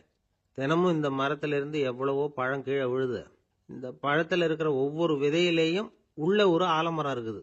ஒரு சின்ன விதைக்குள்ள ஒரு பெரிய ஆலமரம் இருக்க முடியுங்கிறப்ப ஊசி துவாரத்தில் கடவுள் வந்து யானையை நுழைய வச்சாருங்கிறத ஒத்துக்கிறதுல என்ன கஷ்டம் இருக்கு அப்படின்னு ரொம்ப சர்வசாதாரணமாக பதில் சொன்னாராம் அந்த தொழிலாளி. நாரதர் யோசனை பண்ணார். இந்த தொழிலாளி வேத சாஸ்திரங்களையெல்லாம் படிக்கலைன்னா கூட அறிவுபூர்வமாக சிந்திச்சு இறைவனை நம்புகிறான். அதனால தான் கடவுள் இந்த ஆளுக்கு சீக்கிரம் முக்தி கிடைக்கும்னு சொன்னார் அப்படிங்கிறத புரிஞ்சுக்கிட்டாராம். இந்த கதையில் வர்ற கடவுள், நாரதர், வைகுண்டம் இதெல்லாம் ஒரு பக்கம் இருக்கட்டும். ஒரு சின்ன விதைக்குள்ள ஒரு பெரிய ஆலமரம் தூங்கிக்கிட்டு இருக்கு அப்படிங்கிற உண்மை, அந்தரத்தில் 1000 கிரகங்கள் சுற்றிக்கிட்டு இருக்குங்கிற உண்மை, இதெல்லாம் வந்து நாம் பார்த்துக்கிட்டு தானே இருக்கிறோம். இந்த உண்மைகள் வந்து அதிசயமாக நமக்கு தெரியறதுனால அதை வந்து நம்பாமல் இருந்துட முடியாது. இயற்கையை பரிபூர்ணமாக நம்புங்கள், அந்த நம்பிக்கையே நம்ம வாழ்க்கைக்கு ஆதாரம் அப்படிங்கிறத விளக்கறதுக்காக தான் இந்த கதை. இந்த காலத்தில் நம்ம பிள்ளைங்களுக்கெல்லாம் இது மாதிரி நம்பிக்கை அதிகமாகவே இருக்குது. ஒரு நாள் ஒரு சின்ன பையன்கிட்ட கேட்டேன், ஏன்பா கடவுள் ஒரு பானைக்குள்ள ஒரு யானையை நுழைய வச்சுட்டாருன்னு சொன்னா அதை நீ நம்புவியா அப்படின்னு கேட்டோம். நம்புவேன் சார், அது ஒன்றும் பெரிய அதிசயம் இல்லைன்னா. எப்படிறான்னு கேட்டோம். எப்படின்னா அந்த பானை அந்த யானையை விட பெருசா இருந்திருக்கும், அவ்வளவுதான் அப்படின்னு சொல்றான். லோகமானிய பாலகங்காதர திலகர் இருந்தார்ல, அவருக்கு 15 வயசுலயே கல்யாணம் நடந்துதான். மனைவி பேரு தபிபாய். ரொம்ப பெரிய குடும்பத்து பொண்ணு, நல்ல குணம். அவங்க குடும்பம் நடத்திக்கிட்டு இருக்கிறாங்க. அந்த காலத்துல திருடர்கள் பயம் அதிகம். இந்த காலத்துல மட்டும் என்னன்னு கேக்குறீங்களா? நீங்க கேக்குறது நியாயம்தான். இருந்தாலும் இந்த காலத்து திருடனுக்கும் அந்த காலத்து திருடனுக்கும் ஒரு முக்கியமான வித்தியாசம் உண்டு. அதாவது அந்த காலத்து திருடன்லாம் நியாயம் அநியாயம் பாக்குறது உண்டு, இந்த காலத்துல அப்படி பாக்குறது இல்லை. அந்த காலத்துல திருட வர்றவங்கள்ட்ட கூட ஒரு தார்மீக உணர்வு உண்டாம். அதாவது அப்போ உள்ள கொள்ளைக்காரங்க எதை களவாடினாலும் சரி, அரிசியை மட்டும் களவாடுறது இல்லையா, அப்படி ஒரு கொள்கை. அதனால பாருங்க, அந்த காலத்து பெண்கள் நகை நட்டுகளை பத்திரமா வைக்கணும்னா பெட்டியில வைக்கிறது இல்ல, அரிசி பானையில போட்டு வச்சு விடுறது. இப்பெல்லாம் பேங்க்ல சேஃப்டி லாக்கர்னு இருக்குல்ல, அது மாதிரி அந்த காலத்துல சேஃப்டி லாக்கருங்கிறது அரிசி பானை. வளையல், மூக்குத்தி, தோடு இப்படி எதுவா இருந்தாலும் அதுல போட்டு பத்திரமா வச்சிருவாங்க. திருடன் அரிசி பானை பக்கம் போறதில்லை. ஏன்னா சாப்பிடுற விஷயத்துல கை வைக்கக்கூடாது, அது பாவம் அப்படின்னு அவன் நினைக்கிறான். திலகரோட மனைவி தபிபாயும் அதே மாதிரி தன்னுடைய ஆபரணங்களை ஒரு அரிசி பானைக்குள்ள போட்டு மூடி வச்சிருந்தாங்களாம். இப்படி இருந்தப்போ ஒரு நாள் ஒரு பிச்சைக்கார பொண்ணு வீடு வீடா பிச்சை கேட்டுக்கிட்டே வந்திருக்குது. திலகர் வீட்டுக்கும் தர்மம் போடுங்க தாயே அப்படின்னு தான் அந்த பொண்ணு. அந்த அம்மா தபிபாய் காதுல இது விழுந்திருக்கு. உடனே கை நிறைய அரிசி அள்ளிட்டு போட்டிருக்கு. பாத்திரத்துல அரிசியை போட்டதுக்கு அப்புறம் தான் தெரியுது, பளிச்சுன்னு கண்ணுல படுது. அதாவது அந்த அம்மாவோட வைர மூக்குத்தி ஒண்ணு அரிசியோட சேர்ந்து அந்த பிச்சைக்கார பொண்ணு பாத்திரத்துல போய் விழுந்துட்டுது. இந்த அம்மாவுக்கு மனசுக்குள்ள குழப்பம், என்ன இப்படி ஆயிட்டுதே, மூக்குத்தி போயிட்டுதே, பிச்சை பாத்திரத்துல இருந்து அதை எப்படி எடுக்கிறது அப்படின்னு தயக்கம். வாயை திறந்து அதை கேட்கறதுக்கும் கூச்சம். திண்ணையில உட்கார்ந்து இருந்த திலகர் இவ்வளவையும் பார்த்துக்கிட்டு இருக்கிறார். மனைவியின் மனசுக்குள்ள நடக்கிற மௌன போராட்டத்தை அவர் நல்லா புரிஞ்சுக்கிட்டாராம். மனைவியை பார்த்து சொன்னாராம், தபிபாய், இது தெய்வ சம்மதம். அவளுக்கு சேர வேண்டிய மூக்குத்தி அவகிட்ட போயிட்டுது. பிச்சை பாத்திரத்துல விழுந்த மூக்குத்தியை எடுக்க வேணாம் அப்படின்னாராம். சரின்னு சொல்லிவிட்டு மேற்கொண்டு எதுவும் சொல்லாம அந்த அம்மா வீட்டுக்குள்ள போயிட்டாங்களாம். இந்த காலத்துல எல்லாம் அது மாதிரி நடக்குமா? வெறும் அரிசியை போட்டுட்டு விவகாரம் பண்ணிட்டு இருக்க மாட்டோமா? ஒரு பெரிய மனுஷன் வீட்டுக்கு ஒரு பிச்சைக்காரன் வந்தான். ஐயா, நாங்க பிச்சைக்காரங்கள்லாம் சேர்ந்து ஒரு சங்கம் வச்சிருக்கிறோம், அதுக்கு நிதி சேர்க்கிறோம், அதுக்கு ஒரு 100 ரூபா கொடுத்தீங்கன்னா எங்களுக்கு பெரிய உதவியா இருக்கும் அப்படின்னானா. அதெல்லாம் ஒன்றும் கொடுக்க முடியாது போ அப்படின்னாராம் அவரு. அப்படின்னா ஒரு 50 ரூபாயாவது கொடுங்களேன் அப்படின்னு இருக்கான். அதுவும் முடியாதுன்னு சொல்லிவிட்டார். 25 ரூபா அப்படின்னு இருக்கான். எதுவும் முடியாது அப்படின்னாராம். சரிங்க, இவ்வளவு பெரிய வீட்டுக்கு வெறுங்கையோட திரும்புறது நல்லா இருக்காது, அதனால சும்மா ஒரு 1 ரூபா மட்டுமாவது கொடுங்க அப்படின்னு இருக்கான் அவன். ஒரு பைசா கூட என்கிட்ட கிடையாது அப்படின்னு விட்டாரான் இவர். அப்படின்னா நீங்க ஒரு காரியம் பண்ணுங்களேன் அப்படின்னானா அவன். என்ன செய்யணும் அப்படின்னு இருக்கார். எங்க சங்கத்துல நீங்களும் ஒரு மெம்பரா சேர்ந்துருங்க அப்படின்னா. ஒரு ஊர்ல ஒரு இளைஞன் இருந்தான். ஒரு நாள் அவன் ஒரு குருவை தேடிக்கிட்டு புறப்பட்டான். ஊரை விட்டு வெளியில போனான். போகிற வழியில ஒரு காடு. அந்த காட்டுல ஒரு மரத்தடியில ஒரு பெரியவர் உட்கார்ந்துருக்கிறார். அமைதியா மௌனமா அவர் அமர்ந்திருக்கிறார். இந்த பெரியவரை விசாரிக்கலாம், குருவை தேடி கண்டுபிடிக்கிறதுக்கு இவர் ஏதாவது ஒரு வழி சொல்லி கொடுப்பார் அப்படின்னு நினைச்சுக்கிட்டு அவரை நெருங்கினான். ஐயா, எனக்கு ஒரு குரு தேவை, எங்க கிடைப்பார், அவரை எப்படி அடையாளம் கண்டுபிடிக்கிறது, அதை பத்தி ஏதாவது விவரம் சொன்னீங்கன்னா நான் கண்டுபிடிச்சுக்குவேன் அப்படின்ட்டுருக்கான். பெரியவர் நிமிர்ந்து பார்த்தார். தம்பி, அது ரொம்ப சுலபம். அவர் வயசானவரா இருப்பார், என்னை விட சுமார் 30 வயசு அதிகமா இருக்கும். அவர் ஒரு மரத்தடியில் தான் உட்காந்துருப்பார் அப்படின்னு இருக்கான். சரிங்க பெரியவரே, அது என்ன மாதிரியான மரம், எப்படி இருக்கும் அப்படின்னு கேட்டிருக்கான். பெரியவர் அந்த விவரங்களையும் சொல்லியிருக்கிறாரு. அது மட்டும் இல்லை, சந்திக்கிற நாள், நேரம், வினாடி முதற்கொண்டு எல்லா விவரங்களையும் துல்லியமா சொன்னாராம். இவ்வளவு விவரங்களை இவரால் எப்படி சொல்ல முடியுது அப்படின்னு இவனுக்கு ஆச்சரியம். இருந்தாலும் அந்த பெரியவர் கடைசியா ஒரு விவரம் சொன்னார். அது என்ன தெரியுமா, எப்படியும் நீ அவரை சந்திக்கிறதுக்கு ஒரு 30 வருஷம் ஆகும் அப்படின்னு சொல்லிவிட்டாராம். ரொம்ப நன்றிங்க பெரியவரே அப்படின்னு சொல்லிவிட்டு அந்த இளைஞன் புறப்பட்டு இருக்கான். இப்போ அவனுக்கு குரு பத்தின விவரம் எல்லாம் கிடைச்சிட்டுது, சந்திக்கிற நேரமும் தெரிஞ்சுட்டுது. ஆனா 30 வருஷம் அவரை தேடி அலைய வேண்டியிருக்குமே. அவன் தேட ஆரம்பிச்சான். காடு மலை எல்லாம் சுத்தி அலைஞ்சான். பல வருஷங்கள் தேடினான், அழுத்து போயிட்டான் கடைசியில. அவனுக்கும் வயசாயிட்டுது. கடைசியில் தன்னுடைய சொந்த ஊருக்கே திரும்பி போய்கிட்டு இருந்தான். அங்கே ஒரு மரத்தடியில் அவன் தேடிக்கிட்டு இருந்த குருநாதர் கிடைச்சார். யார் அவருன்னா, 30 வருஷத்துக்கு முன்னாடி வழி சொல்லி கொடுத்தாருல அதே பெரியவர்.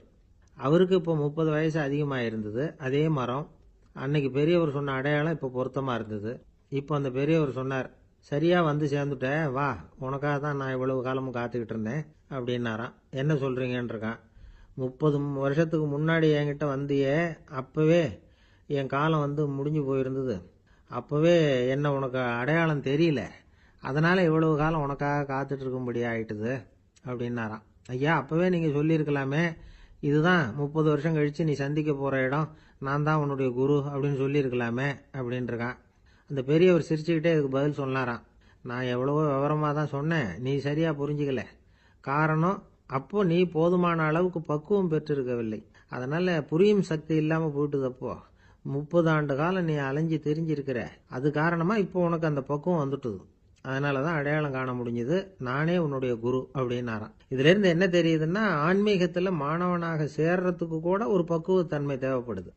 ஒரு பெரிய ஞானி, அவர்கிட்ட சீடனாக இருக்க ஒருத்தன் வந்தான். எதிரில் நின்னான்.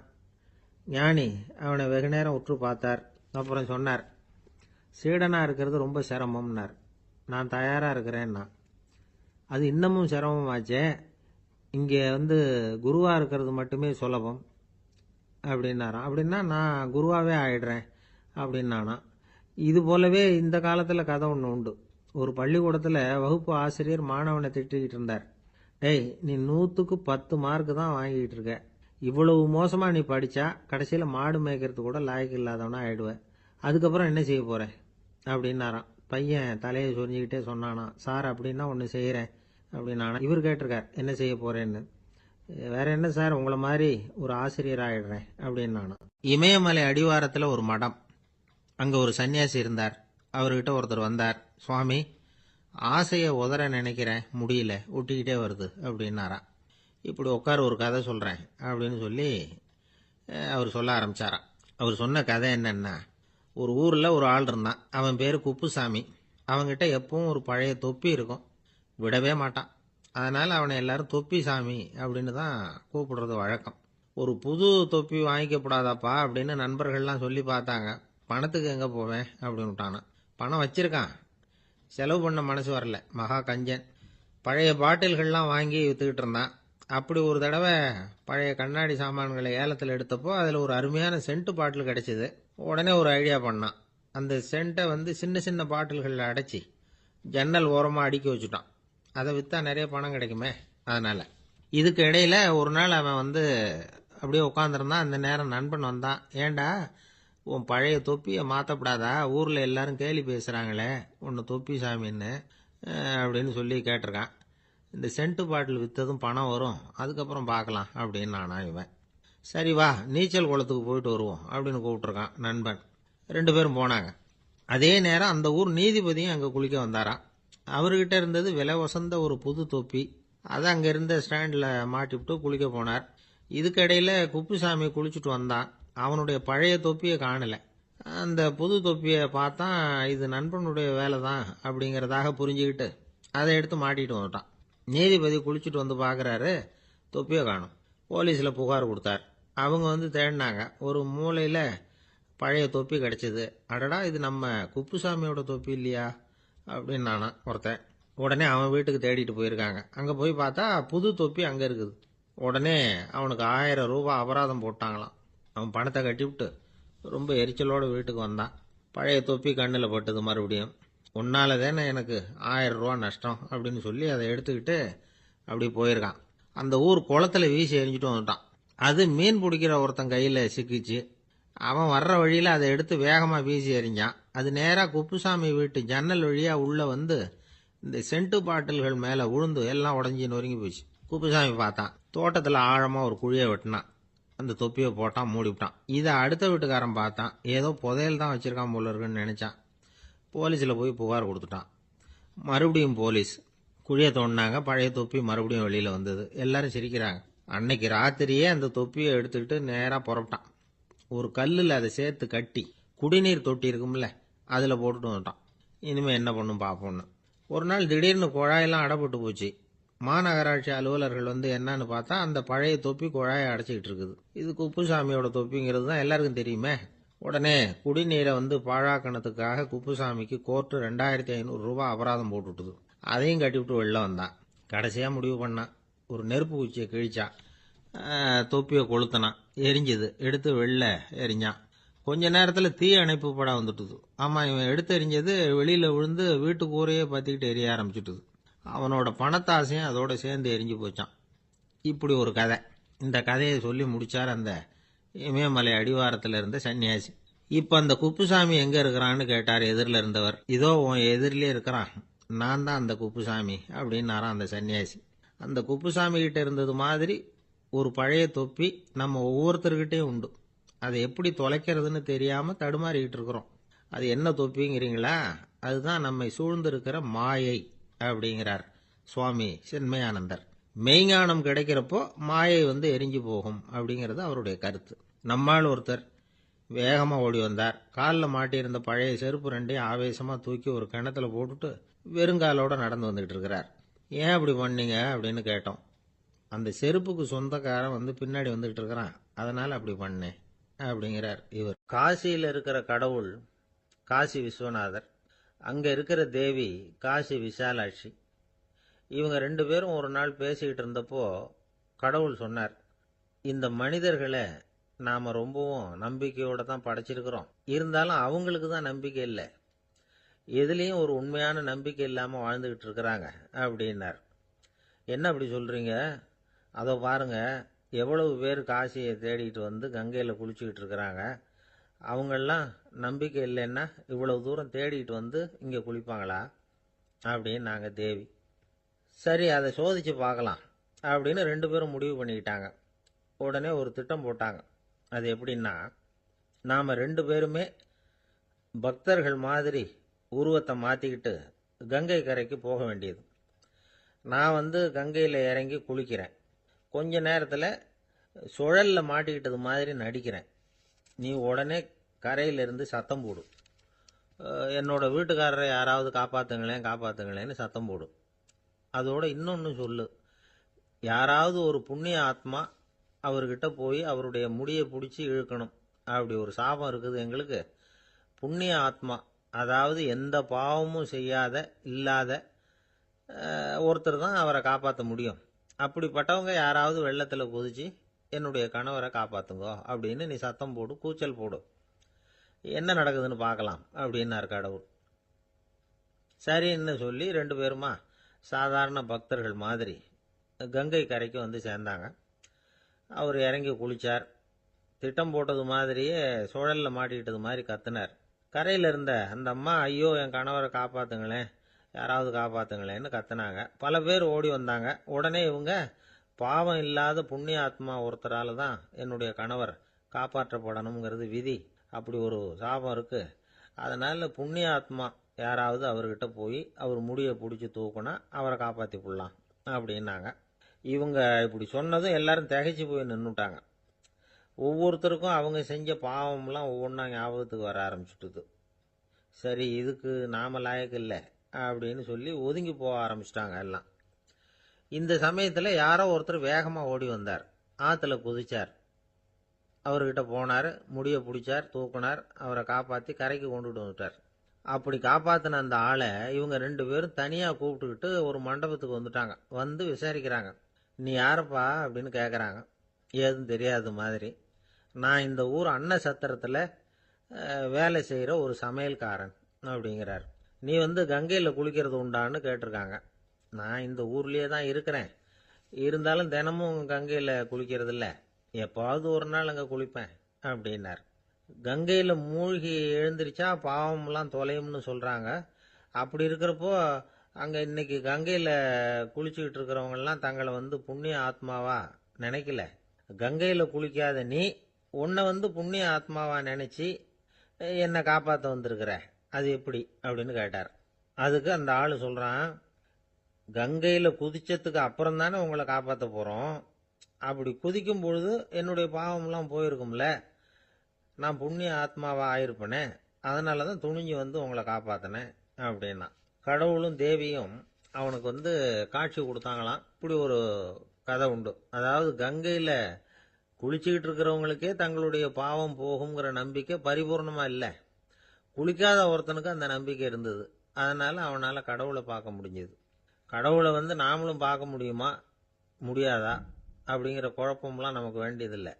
நம்பிக்கையோடு வாழணுங்கிற உண்மையை மட்டும் இந்த கதையிலேருந்து புரிஞ்சுக்கிட்டா போதும். ஏன்னா இந்த கதையை கேட்டுட்டு ஒரு நண்பன் குதர்க்கமாக ஒரு கேள்வி கேட்டான். ஏன் சார், கங்கையில் குளிச்சா பாவம் போயிடும்னு சொல்கிறீங்களே, நான் எனக்கு வேண்டாத ஒருத்தனை அழைச்சிட்டு போய் கங்கையிலேயே தள்ளி விட்டுட்டு அதுக்கப்புறம் அங்கேயே முழுக்க போட்டுட்டு நான் செஞ்ச பாவத்தை அதுலேயே கழுவி விட்டுட்டு மறுபடியும் உங்ககிட்ட வந்துடுறேன்னு வச்சுக்கோங்க, நீங்கள் என்னை புண்ணிய ஆத்மான்னு ஏற்றுக்குவீங்களா அப்படிங்கிறான்.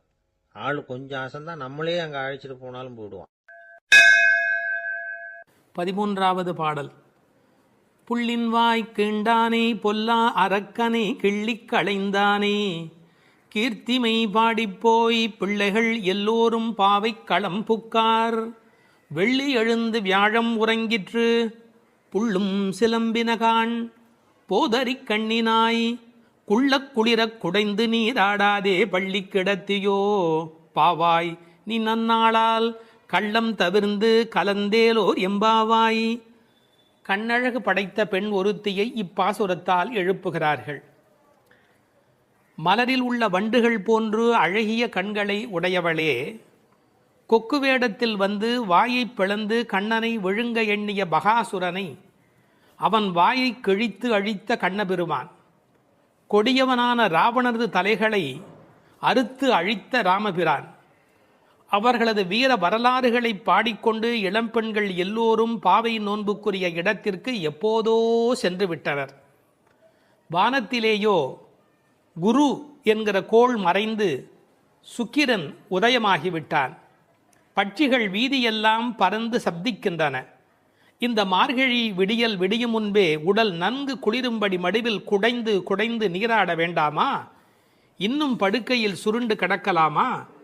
நல்ல நாளும் அதுவுமாக இப்படி இருக்கிறாயே, அப்படி உனக்கு என்ன தனிய அனுபவம்?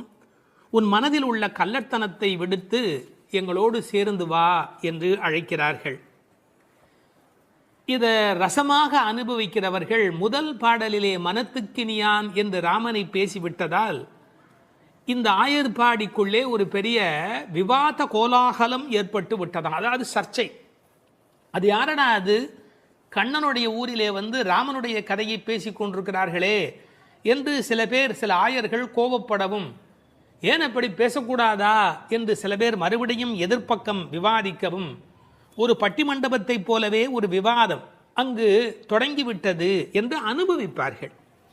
ஏனென்றால் இந்த பாடல் எப்படி வருகிறது? புள்ளின்வாய் கீண்டானி என்று கண்ணபெருமான் பகாசுரனை அழித்த கதையை சொல்லி பிறகு பொல்லா அரக்கனை கிள்ளி களைந்தானே என்று ராமாவதார கதையையும் சேர்த்து பேசுகிறார்கள். அதை எப்படி சொல்லுகிறார்கள்? கண்ணனுடைய ஸ்தலத்தில் ராமனுடைய கதையா என்று ஒருவர் கேட்க, ஏன் முன்பு ராமனை பாடிய காலத்திலே நாம் கண்ணனை சேர்த்து பாடியது இல்லையா? அந்த காரணமாக வருக வருக வருக இங்கே வாமன நம்பி வருக, கரிய குடல் செவ்வவாய் முகத்து என் காகுத்த நம்பி வருக என்று ஆண்டாளே பாடியிருக்கிறாளே. எனவே ஆண்டாள் சிற்றில் சிதைத்தல் பாடுகிற காலத்தில் சீதவாய் அமுதம் உண்டாய் எங்கள் சிற்றில் சிதையேல் என்று பாடியிருக்கிறாளே. அந்த அனுபவத்தை எல்லாம் இங்கே குறிப்பிடுகிறார்கள். வருக வருக என்று ஆழ்வார் அனுபவித்ததையும் சிற்றில் சிதைக்காதே என்று ஆண்டாள் அனுபவித்ததையும் இந்த இடத்தில் மேற்கோளாக காட்டி, இந்த அயோத்தியிலே ராமபெருமானுடைய புகழை பேசுவது போல ஆயர்பாடியில் கண்ணன் புகழ்தான் பேச வேண்டும் என்ற கட்டாயமில்லை, இடம் மாறி பேசினாலும் ஒன்றும் தவறு இல்லை என்று ஒப்பந்தமாயிற்று என்று இதை வேறு ஒரு கோணத்திலே பேசுவார்கள்.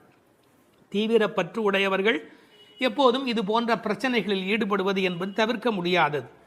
புள்ளின்வாய் கீண்டானே பொல்லா அரக்கனை கிள்ளிக் களைந்தானே, பறவை வடிவத்திலே வந்தவனை அவன் அழித்தவன். பள்ளத்தில் மேயும் பறவை உருக்கொண்டு கள்ளாசுரன் வருவானை தான் கண்டு புள்ளிதுவென்று பொதுக்கோ வாய்க்கின்றான், அப்படியே வாய்க்கிண்டிட்டான், அப்படியே கிழித்து எறிந்து விட்டான். அப்படி அழித்த வரலாற்றை சொன்னவர்கள் பொல்லா அரக்கனை கிள்ளிக் களைந்தானே என்று ராவணனை கொன்றதை பேசுகிறார்கள். இந்த எழுப்புகிற பெண்கள் இந்த பாடலை எல்லாம் கருத்தை எல்லாம் சொல்லி எழுப்புகிறார்கள். உரை கண்டவர்கள் கேட்டார்கள், பொல்லா அரக்கன் என்ற ராவணனை குறிப்பிட்டால் நல்ல அரக்கன் உண்டோ? என்ன நயம் பாருங்கள். உண்டு, அரக்கர் குலத்தில் பிறந்தாலும் விபீஷணன் நல்ல அரக்கன், ராவணனோ பொல்லா அரக்கன். அவனோடு பெரிதாக போர் செய்தார் என்று சொல்ல முடியாதான், கிள்ளி களைந்தாரே. தமிழில் ஒரு பழக்கம் உண்டு, யாராவது ரொம்ப அலட்சியமாக நினைச்சா என்ன கிள்ளுக்கிறன்னு நினைச்சுக்கிட்டியா என்று கேட்பார்கள். அப்படி ராவனுடைய தலைகளை ராமன் கிள்ளினானான், கிள்ளி களைந்தானே. அதுக்கு வேற ஒரு பொருள் உண்டு. தன்முனைப்பு உள்ளவர்கள் பரமாத்மாவால் அழிக்கப்படுவார்கள் என்கிற அந்த உணர்வு 10 தலை ஒருவருக்கு உண்டு என்ற கதையை அப்படியே எடுத்துக்கொள்வதை விட, பன்முகமாக ஆசை தலி விரித்து ஆடுகிற போது ஒருமுகமுடைய பரமாத்மா மனதை நாம் ஒருமுகப்படுத்தினால் நமக்கு உள்ளே இருக்கிற பன்முகம் அழிந்து போகும் என்று உருவகமாக எடுத்துக்கொண்டு அனுபவிப்பவர்களும் உண்டு. இப்படி ராவணனை அழித்த வரலாற்றை பேசி கீர்த்திமை பாடிப்போய் பிள்ளைகள் எல்லோரும் பாவை களம் புக்கார். இந்த நெல் பயிரிடுகிற இடத்துக்கு நெற்களம் என்று பெயர். அதுபோல் பாவை நோன்பு நோற்கிற இடத்துக்கு பாவைக்களம் என்று பெயர். யாருடைய புகழை பாடுகிறார்கள்? கீர்த்திமை பாடி, ராமன் கண்ணன் இருவருடைய புகழையும் பாடி, கீர்த்தி புகழை பாடி, பிள்ளைகள் எல்லோரும் சின்ன குழந்தைகளாகிய பெண் பிள்ளைகள் எல்லாரும் சேர்ந்து பாவைக்களம் புக்கார். அவங்கெல்லாம் நோன்பு நோக்கிற இடத்துக்கு போய்விட்டார்கள், நான் மட்டும் உனக்காக இங்கே நின்று கொண்டிருக்கிறேன், சீக்கிரம் வாடி என்பது போல் பேசுகிறார். இப்போது பொழுது விடிந்து விட்டது என்பதில் அடையாளம் ரொம்ப நுட்பமான ஒரு அடையாளம். வெள்ளி எழுந்து வியாழம் உறங்கிற்று. அதாவது வெள்ளிக்கிழமை தோன்றிவிட்டது, வியாழக்கிழமை முடிந்து விட்டது இல்லை, குரு ஹோரை போய்விட்டது, சுக்கிரஹோரை தொடங்கி விட்டது. அது இன்னொரு கோணம். வானியலை பற்றி நன்கு ஆய்வு செய்தவர்கள் ஒரு குறிப்பிட்ட காலத்திலே சுக்கிரனுடைய எழுச்சியும் வியாழனுடைய அந்த இறங்கு முகமும் ஒன்றாக நடக்கும் என்று குறிப்பிடுகிறார்கள். சுஜாதா அவர்கள் இதை வைத்துக்கொண்டு கிபி 885 என்று உறுதி செய்ய முடியும் என்று ஒரு கட்டுரையிலே எழுதியிருக்கிறார்கள். ஆனால் வேறு சிலரோ கிபி 8ஆம் நூற்றாண்டில் ஒரே ஒரு முறை மட்டும் அதிகாலை பொழுதில் சுக்கிரன் எழுவதும் குரு மறைவதும் ஒரே வேளையில் நிகழ்ந்துள்ளது. அது முழுநிலவு நாள், பௌர்ணமி. அந்த நாள் அப்படியே குறிப்பிடுகிறார்கள். அந்நாள் கிபி 731 டிசம்பர் 18 காலை 3:30 முதல் 4 மணி. இதனை அடி ஒற்றி ஆண்டாள் பிறந்தது கிபி 716 ஆடிப்பூரம் என்று கணக்கிட்டிருக்கிறார். பாருங்க எவ்வளவு அழகான ஒரு காலக்கணக்கு. வெள்ளி எழுந்து வியாழன் உறங்கிற்று. புள்ளும் சிலம்பின. முன்னர் ஒரு முறை புள்ளும் சிலம்பின என்ற பாடல் வந்திருக்கிறதே, அதெல்லாம் கூட்டுக்குள்ளே. இப்போ வெளியில் பறவைகள் எல்லா இடங்களிலும் திரிந்து அவை இப்போது சப்தம் எழுப்பிக் கொண்டிருக்கின்றன. இந்த இடத்துல புள்ளும் சிலம்பியதை பற்றி சொல்லுகிற போது உரையாசிரியர்கள் இதை ஆசிரிய பெருமக்களோடு ஆச்சாரிய பெருமக்களோடு இணைத்து பேசுவது வழக்கம். குயில் அதுபோல சில ஆச்சாரியர்கள், கொக்கு அதுபோல, அன்னம் போல, கருடன் போல என்று பறவையோடு அவர்கள் ஓமிக்கத்தக்கவர்கள். கண்டத்வனியிலே, அதாவது குரல் வளத்திலே அவர்கள் குயில் மாதிரி. ஏகாகிர சிந்தையில், எப்போதும் மனம் ஒருமுகமாக இருத்தலில் கொக்கு போல, கொக்கொக்கு கூம்பும் பருவத்து என்பார் திருவள்ளுவர். சாரத்தை கிரகித்துக் கொள்வதிலே அன்னபக்ஷி போல, அன்னத்தைப் போல. கைங்கரியம் என்ற தொண்டு செய்வதிலே கருட பட்சியைப் போல, பல்லடிமை திறத்தினாலே என்று பறவையை அப்படியே அடியார்களோடு ஒப்பிடுவதும் வழக்கம். போது அறி கண்ணினாய், போதுன்னு சொன்னால் முட்டு என்று பொருள். தமிழ் ஒரு அழகான மொழி. அரும்பு, முகை, முகிழ், மொட்டு, மலர். பாருங்க, மலருடைய பல நிலைக்கும் பேர் இருக்கு, இன்னும் கூட இருக்கு. அதாவது வெளியில் புறப்படுவது அரும்பு, கொஞ்சம் மேலே வந்தால் அது முகை, கொஞ்சம் அது இதழ் திறக்க ஆரம்பித்தா அது முகிழ், அது நல்ல விரிந்து விட்டால் தான் அதுக்கு மலர் அப்படின்னு பேர். ரெண்டுக்கும் நடுவில் இருக்க போது போதுன்னு பேர். அந்த போது அது போன்ற கண்களை உடையவள். அதில் வண்டு உட்கார்ந்திருப்பதை போன்ற கண். ஐயா, வெள்ளையாக கண்ணில் ஒரு பகுதி இருக்குது, கருப்பாக ஒரு பகுதி இருக்குது. அது வெள்ளையாக இருக்கிற மலர், அதன் மேலே கருப்பாக இருக்கிற வண்டு உட்கார்ந்திருக்கிற தன்மையினை போதறி கண்ணினாய் என்ற ஓமையாக குறிப்பிட்டார்கள். குளிக்கிறது எப்படி குளிக்கணுமா? குள்ள குளிர குடைந்து நீர் ஆடு. அப்படி ஆடாதே, பள்ளிக்கிடத்தியோ பாவாய் நீ. இந்த பெண்ணம்பெரிய அப்படிங்கிற ஒரு சொல்லாட்சி உண்டு. அதுபோல குள்ள குளிர என்ற வார்த்தையை பயன்படுத்தினார்கள். நல்லா முங்கி குளிக்க வேணும், குடைந்து நீராட வேண்டும். ஆற்றில் குளத்தில் கிணற்றில் இருந்து நீர் வளம் இருக்கிற இயற்கையை புதுப்பிக்கின்ற அந்த அழகான மழைக்கு பிறகு அந்த குளிக்கிற சுகத்தை இந்த வரியிலேயே கொண்டு வருகிறாள். குள்ள குளிர குடைந்து நீராடாதே பள்ளி கிடத்தியோ பாவாய் நீ நன்னாளால். எல்லா நாளுமே நல்ல நாள் தான். ஆனால் இன்றைக்கு கண்ணனுக்கு நாம் பார்க்க போகிற நாள், ஊருக்கு நலம் செய்கிற நாள், உனக்கு நன்மையான நாள். அப்படி இருக்கும்போது நீ படுத்து கிடக்கிறாயே, பள்ளி அறையிலேயே படுத்து கிடப்பவருக்கு பள்ளி கொண்ட பெருமாளை பார்க்கிற பாக்கியம் கிடைக்குமா? அவனை பருகும் சுகம் உனக்கு எப்படி வாய்க்கும்? கள்ளம் தவிர்ந்து கலந்தேலோர் எம்பாவாய். நீ மட்டும் தனியாக மனசில் அனுபவிக்கிறியா? அந்த திருட்டுத்தனத்தை விட்டுடு. கள்ளம் தவிர்ந்து தனியாக அனுபவிக்காதே, கலந்து ஏலோர் எம்பாவாய். இறைவனை எல்லோரும் சேர்ந்து அனுபவிப்பதே சுகம் என்று இந்த பாசுரத்தால் அவர்கள் விளக்கி காட்டுகிறார்கள். திருப்பாவை 11ஆம் பாட்டு. கற்றுக்கரவை கணங்கள் பல கறந்து செற்றார் திரளழியச் சென்று செரு செய்யும் குற்றமொன்று இல்லாத கோவலர்தம் பொற்கொடியே புற்றரவு அல்குல் புனமையிலே போதராய். சுற்றத்து தோழிமார் எல்லாரும் வந்து நின் முற்றம் புகுந்து முகில் வண்ணன் பேர் பாட சிற்றாதே பேசாதே செல்வப் பெண்டாட்டினி எற்றுக்கு உறங்கும் பொருளேலோர் எம்பாவாய். கண்ணனை எண்ணி நோற்காமல் அவன்தான் நம்மை எண்ணி நோற்று இங்கு வரட்டுமே என்று எண்ணி எல்லாவற்றிலும் சிறந்தவளான ஒரு பெண், பக்தி பெண் இந்த பாசுரத்தில் எழுப்பப்படுகிறாள். எல்லாமே கன்றுகள் போல இளமையான பசுக்கூட்டங்கள், பலவற்றை கறப்பதில் ஈடுபட்டு உள்ளவர்கள் இந்த கோபாலர்கள். பகைவர்கள் வந்துவிட்டால் அவர்கள் இருக்கும் இடத்திற்கு சென்று அவர்களது திறமை அழியும்படி போர் புரிய வல்ல குற்றமற்ற போர் வீரர்களை பெற்ற ஆயர் குலத்திலிருந்து வந்த பொன்கொடி போன்றவள் இந்த பெண். புற்றிலே உள்ள நாகத்தின் படம் போன்ற மறைவிடத்தையும் காட்டில் உலவும் மயில் போன்ற சாயலையும் உடையவளே, எழுந்து வா. நமது ஆயர்குடி பெண்கள் எல்லோரும் உன் வீட்டு முற்றத்திலே கூடி மேக நிறமுடைய கண்ணனது திருப்பெயர்களை கூறி பாடி மகிழ்கிறோம். நீயோ அசைவதே இல்லை, வாய் திறந்து பேசுவதும் இல்லை. அப்படி என்ன பெரும் செல்வமடி உனக்கு? இந்த உறக்கத்தில் உனக்கு என்ன அவ்வளவு ஈடுபாடு? எழுந்து வா என வெளியில் உள்ள பெண்கள் உள்ளே உறங்கும் பெண்ணை எழுப்புவதாக அமைந்துள்ள பாடல். இவர்கள் யாரை எழுப்புகிறார்கள்? 3 அடையாளங்கள். கோவலர்தம் பொற்கொடியே, புற்றரவு அல்குல் புனமையிலே, செல்வப் பெண்டாட்டி என்று உள்ளே இருக்கிற பெண் சிறப்பிக்கப்படுகிறார். கோபாலர் என்பது தமிழிலே கோவலர் என்று எழுதுவது வழக்கம். அந்த குலத்தின் தங்க கொடி ஸ்வர்ணலதா. ஸ்வர்ணலதா என்ற வடமொழி சொல்லுக்கு பொற்கொடி என்பது தமிழிலே மொழிபெயர்ப்பு. இவள் ரொம்ப செல்வாக்கு மிக்கவள், பேரழகி. இந்த கோவலர் என்பதை அழகான வித்தியாசமான பல பொருள் சொல்வது வழக்கம். கோ பலர், அதாவது வாக்கிலே வல்லவர் என்று கூட ஒரு பொருள் சொல்வார்கள்.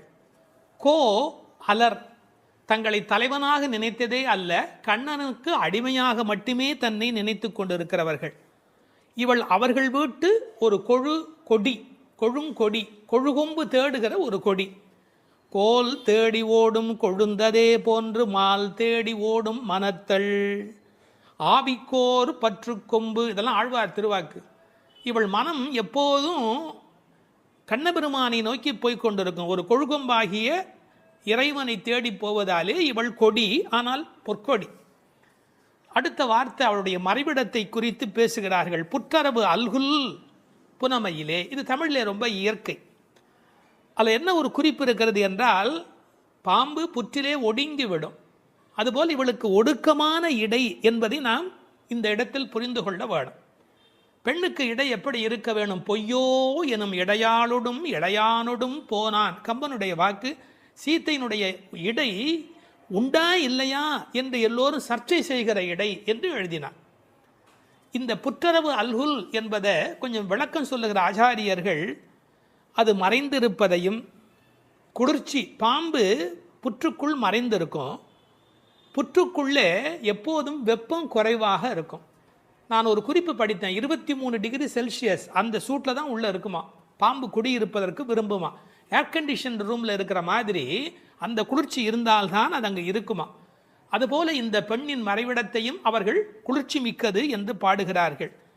ஆனால் புற்றரவு அல்குல் என்பதை தத்துவார்த்தமாக எடுக்கிற போது ஞானபக்தி மிக்க என்று அதற்கு வேறு இறை பொருள் கொண்டு சொல்லுவது வழக்கம். அடுத்த வார்த்தை புனமயிலே போதராய். மயில் என்று சொன்னால் போராதா, ஏன் புனமயில் என்று சொல்ல வேணும்? நீங்கள் என்னதான் வளர்த்தாலும் ஒரு மிருகக்காட்சி சாலையில் இருக்கிற மயில் அதில் ஒரு வளப்பம் இருக்காது. காட்டிலே இயற்கையோடு இயற்கையாக ஆடிக்கொண்டிருக்கிற மயில் இருக்கு, செழிப்பாக இருக்கும். காட்டு மயில், புனம்னா காடு, காட்டிலே இருக்கிற மயில். வளர்ப்பு மயிலுக்கு இல்லாத அழகு காட்டில் இருக்கிற மயிலுக்கு வனப்பு மயில். அது கண்ணுக்கு மிகவும் இனிமை தருவது மயில். கருங்கண் தோகை மயில் பீலி அணிந்து, கண்ணபெருமான் மயிலை விரும்புகிறவன், அதான் தலைமையிலேயே சூடிக்கொண்டிருக்கிறான். எனவே இவளை விரும்புவதற்கான வாய்ப்பு அதிகம். இன்னொரு கோணத்தில் பிரதிவாதி பயங்கரம் சுவாமிகள் ஒரு அருமையான கருத்து சொல்வார்கள். ஆச்சாரியனை குறித்து அவர்கள் எல்லா பாடலுமே ஆச்சாரியனோடு தொடர்பு படுத்தி பேசியிருக்கிற ஒரு பேச்சு, அற்புதமான பேச்சு அது. அந்த மயிலுக்கும் ஆச்சாரியனுக்கும் என்ன தொடர்பு என்று அனுபவிக்கிறார்கள். ஆனந்தம் வந்து விட்டால் மயில் தோகை விரிக்கும். ஆச்சாரியனும் அப்படித்தான், ஆனந்தம் வந்து விட்டால் தன்னுடைய வாக்கில் விஸ்தாரமாக பல பொருள்கள் சொல்ல தொடங்கி விடுவார். மயிலுக்கு விஷப்பூச்சிகள் அண்டாது, அதுபோல் ஆச்சாரியனிடத்திலே தீய சக்திகள் சேராது. மயில் பீலி கண்ணன் தலைமையிலே இருக்கும். ஆச்சாரியன் ஏதேனும் ஒன்று சொன்னால் கண்ணன் தலைதுலுக்கி அதை அனுபவிப்பானா, அப்படி என்று அனுபவிப்பானா. எனவே தலைமேல் வைத்து கண்ணனே கொண்டாடுகிறான் ஆச்சாரியனுடைய வாக்கு. பாம்பு பயந்து ஓடும், விஷத்தன்மை உடையவர்கள் ஆச்சாரியனை பார்த்தால் விலகி ஓடி விடுவார்கள் என்று என்ன அழகு பாருங்கள். முழுக்க இந்த புனமையிலே என்பதை ஆச்சாரியனோடு சம்பந்தப்படுத்தி பேசுவார்கள் ஸ்ரீ பிரதிவாதி பயங்கரம் அண்ணங்கராச்சாரிய சுவாமிகள். இந்த புனமையில் என்பதில் இன்னும் ஒரு அழகு, மயில் புனத்தை சிறப்பிக்கிறது. காட்டுக்கு அழகு அப்படின்னா மயில் தான் காட்டுக்கு அழகாக இருக்கிறது. அது மாதிரி எங்கள் கூட்டத்துக்கு நீ புனமயில், எங்கள் கூட்டம் காடு போல நீ வந்தால்தான் எங்களுக்கு அழகு என்பதை புனமயில் என்பது குறிப்பிட்டது. நீ வந்து கதவை தர, ஏன் மயில் நடப்பதை பார்க்க வேண்டும் அல்லவா, மயில் நடந்து வருகிற அழகை நாங்கள் அனுபவிக்க வேண்டும் அல்லவா, எனவே உன் மயில் நடை காண வேண்டும், வாராய்.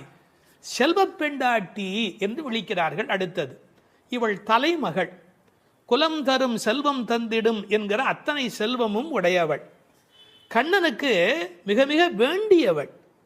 கண்ணனுடைய அழகை பற்றி சொல்லுகிற போது உரையாசிரியர் எழுதுவார், அது ஆண்களை பெண்களாக்கும், பெண்மையுறச் செய்யும். அது மாதிரி இவள் அழகு எப்படி என்றால் பெண்களை ஆண்மையுறச் செய்யும் பேரழகு, செல்வ பெண்டாட்டி என்று சிறப்பித்தார்கள். இப்போ அந்த ஆயர்பாடியிலே அவர்கள் கறந்து, பால் கறந்து அவர்கள் எப்படி வாழுகிறார்கள் என்ற தன்மை பேசப்படுகிறது. கற்று கறவை கணங்கள் பல கறந்து, கன்று உடைய கறவை, ஏன்னா கன்றுக்குட்டி இருந்தால் தான் அது பால் ஈனும். சார், அந்த ஆச்சரியம் என்ன என்று கேட்டால் அங்கே கிழட்டு மாடே கிடையாது, எப்போதும் இளமையுடைய மாடு தான் அங்கே இருக்கும். எனவே அது கற்று கறவை கணங்கள் பல கறந்து, எக்கச்சக்கமான மாடுகள். இந்த ஆயர் சலிப்பதே இல்லை. பரதநாட்டியம் கற்றுக்கொள்கிற பெண்களை சொல்வார்கள், மண்டி போட்டு பாரு அப்படிம்பாங்க. அது மாதிரி பால் கறக்கிறவர்கள் குத்த வச்சு உட்காந்து பால் கறப்பார்கள். எக்கச்சக்கமான ஸ்டாமினா, உடல் பலம் இருந்தால் தான் தொடர்ந்து உட்காரவே முடியும். நீங்கள் சாதாரணமாக உட்காந்துடலாம், ஆனால் குத்த வச்சு உட்காரது இருக்கும் பாருங்க. பரதநாட்டியம் ஆடுகிறவர்களுக்கு முதல் பயிற்சி அதுதான். பால் கறக்கிற அந்த கோபாலர்களுக்கு இயல்பிலேயே வரிசையாக மாட்டை கறந்து உடல் பலம் எக்கச்சக்கமாக இருக்கும். பல கறந்து, இந்த கன்று என்பது கற்று என்று எழுதுகிறார்கள். ஏன்னா மெல்லினமாக தான் இருக்கணும் கன்று. அது எப்படி வல்லினம் ஆயிட்டுனா கண்ணுக்குட்டி மாதிரியா இருக்குது, அதுவே அவ்வளோ வலிமையாக துள்ளி குதிச்சுக்கிட்டு இருக்குது. அப்புறம் கன்றுன்னு எப்படி சொல்கிறது, அது கற்று. இதுக்கும் ஆழமான ஒரு உரை சொல்லுகிற வழக்கம் எப்படின்னா, கல்வி கற்று அப்படின்னா கல்வியின் மூலமாக. அதாவது இது கண்ணுக்குட்டி அப்படிங்கிற அர்த்தத்தை தாண்டி நிறைய கல்வி கற்ற சிஷ்ய கோடிகளோடு ஆச்சாரியன் வருகிற பேரழகு, இப்படி ஆச்சாரியனோடு சம்பந்தப்படுத்தி அந்த பாடலுக்கு விளக்கம் சொல்வது உண்டு. பசுவனுடைய சிறப்பை சொல்வதாக இருந்தால் அந்த கோதூளி, அதனுடைய கால் தூசிக்கு பெருமை அதிகம். அந்த பசுவினுடைய அந்த கொட்டில் இருக்கு இல்லையா, மாட்டு கொட்டில், அங்கே போய் உட்காந்தா மன அமைதி கிடைக்கும். வாழ்க்கையில் மனதில் ரொம்ப அதிக துன்பம் உடையவர்கள் பசுக்கள் குடியிருக்கிற கொட்டிலில் போய் பசுக்களை தொட்டு தடவி கொஞ்ச நேரம் அங்கே இருந்தால் அடைய முடியாத அமைதி அடைவார்கள், நோயிலே இருந்து நீங்குவார்கள்னு இப்போ கண்டுபிடிச்சிருக்கிறாங்க. இப்படி ஒருவரே பல மாடு கடந்து எடுக்கக்கூடிய உடல் பலம் உடையவர்கள். ஆனால் வெறும்னா பால் கறக்கிற ஆட்கள்னு நாம் நினைக்கக்கூடாது. எதிரிகள் யாராவது, எதிரினா இவங்களுக்கு கிடையாது, கண்ணனை எதிர்க்கிறதுக்கு யாராவது வந்தா செற்றார் திரளழிய சென்று செரு செய்யும். வேடிக்கையாக சொல்லுவாங்க, டே என் ஏரியாவுக்கு வாடா பார்த்துக்கிறேன் அப்படின்னு. அது மாதிரி சிங்கத்தை குகையிலேயே சந்திப்பது போல எதிரிகளுடைய கோட்டைக்கு உள்ளேயே புகுந்து அவர்களை அடித்து நொறுக்குவார்கள். கிருஷ்ணனுடைய எதிரிகளை தங்கள் எதிரிகளாக நினைத்து கொள்வார்கள். செற்றார் திரளழிய சென்று செரு செய்யும். ராமனை பற்றி பாடும்போது சென்று அங்கு தென்னிலங்கை செற்றாய் திரள் போற்றினாலே, இந்த ஆயர்பாடியில் இருக்கிற கோபாலரும் சென்று சண்டையிடுகிறவர்கள். குற்றமொன்றில்லாத கோவலர். அவங்களுக்கு இடக்கை வழக்கை தெரியாது. படித்து வந்தவன் சார் விஷமம் பண்ணுவான், கல்வி உள்ளவன் தானே அதிக வம்பு பண்ணுவான். இவங்களுக்கு எந்த குற்றமுமே கிடையாது. அப்படிப்பட்ட கோவலர்தம் பொற்கொடியே சுற்றத்து தோழிமார் எல்லாரும் வந்து, அத்தனை பேரும் வந்துட்டோம். முடி உன் வீட்டு வாசல்ல நிற்கிறோம், தேகபந்துக்கள் ஆத்ம பந்துக்கள் என்று எல்லாருமா நாங்கள் உன் வீட்டு வாசல்ல வந்து நிற்கிறோம்.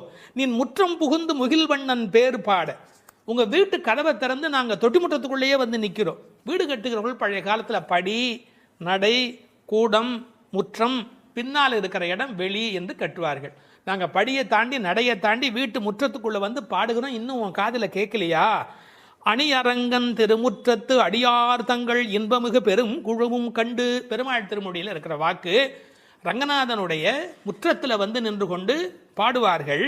அதுபோல நாங்கள் இப்போது பாடிக்கொண்டிருக்கிறோம். முற்றம் புகுந்து முகில் வண்ணன் பேர் பாட. ஒரு அழகு சொல்லட்டுமா?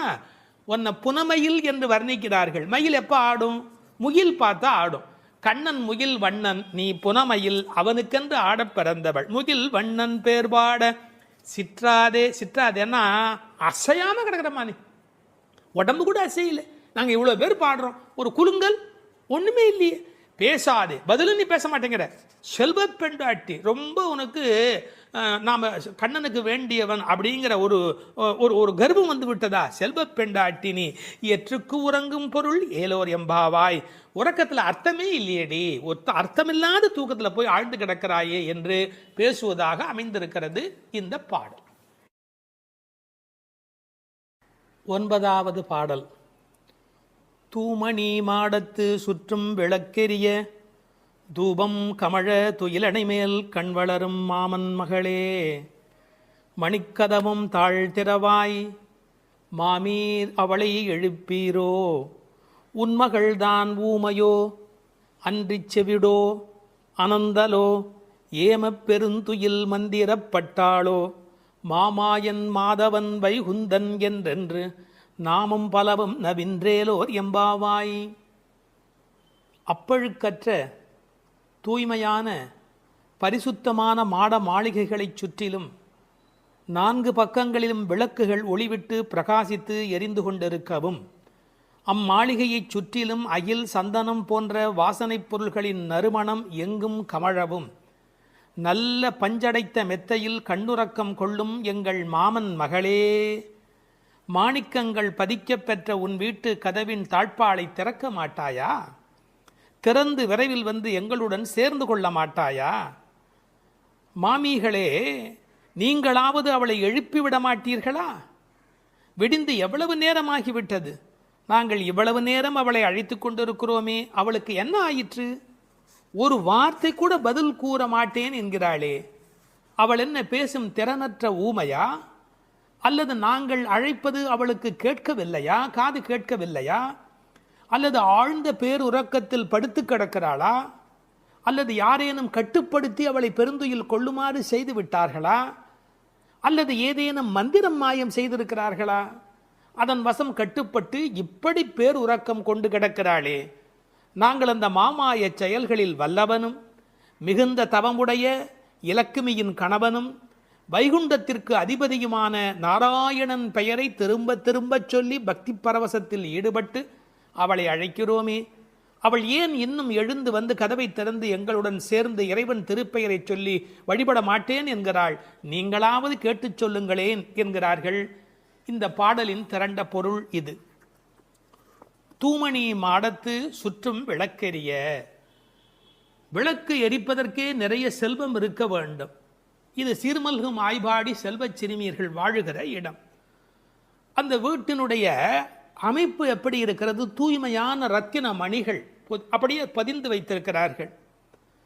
ஒரு குறிப்பு எழுதுகிறார்கள், அரசர்கள் அந்தப்புறத்திற்கு சிறந்த மணியை கொண்டு அற்புதமான கட்டடத்தை அமைப்பார்களாம். அங்கு வேண்டாம் என்று ஒதுக்கப்பட்ட கற்களை கொண்டுதான் அரண்மனையையே கட்டுவார்களாம். இது துவளில் மண்டபம், அது தூமணி மாடம் என்று அதற்கு ஒரு விளக்கம் சொல்கிறார்கள்.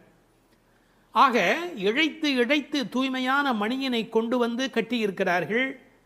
அது ரத்தின மணி. இந்த பெண் எழுந்திருந்திருக்க வேண்டும், எழுந்திருக்கவில்லை. ஒரு வித்தியாசம் இருக்கிறது. ஒரு குடும்பம் விழிப்பதற்கு முன்பு விழிக்க வேண்டியவள் அந்த வீட்டில் இருக்கிற பெண். ஏனென்றால் ஆண் எழுந்தால் அவனை மட்டும்தான் சுத்தம் செய்து கொள்கிறார். பெண் எழுந்தால் அந்த வீடே சுத்தமாகிறது என்று ஒரு பொன்மொழி சொல்வார்கள்.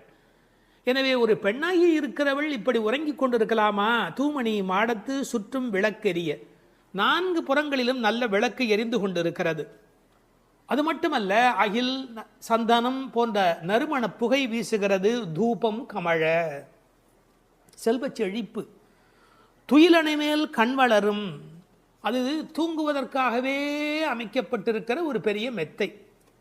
அதாவது அந்த மெத்தையை பார்த்தாலேயே வா வா வா வந்து படு என்று அழைப்பதை போல 5 விதமான சிறப்புகள் அமைந்திருக்கக்கூடிய பஞ்சனை அது.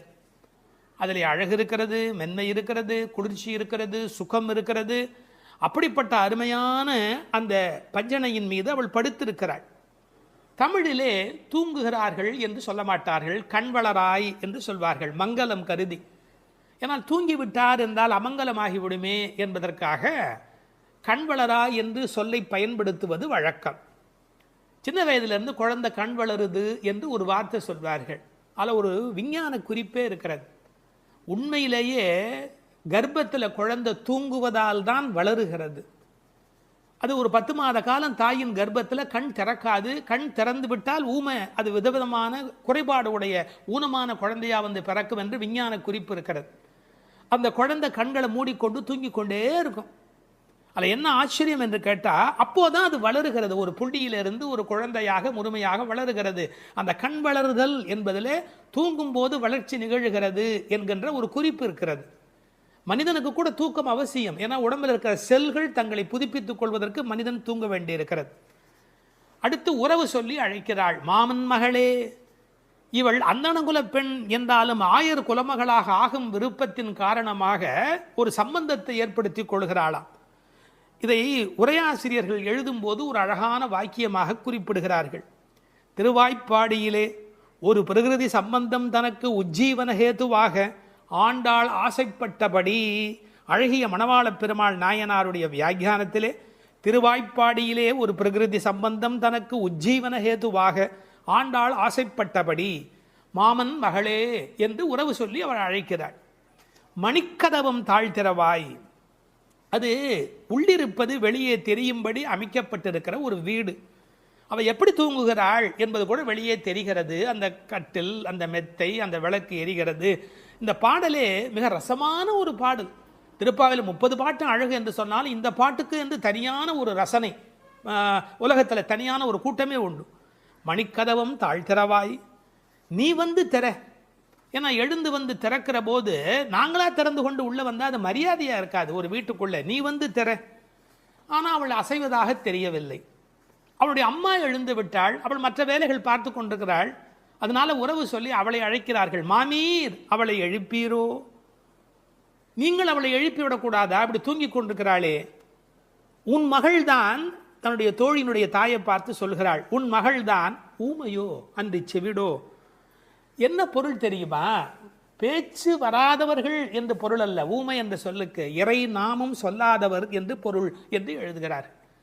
இறைவனுடைய நாமத்தை சொல்ல வேண்டிய சந்தர்ப்பத்தில் சொல்லவில்லை என்றால் பிறகு நாக்கிருந்து என்ன பையன்? பேசாத நாளெல்லாம் பிறவா நாளே என்பார்கள் அல்லவா.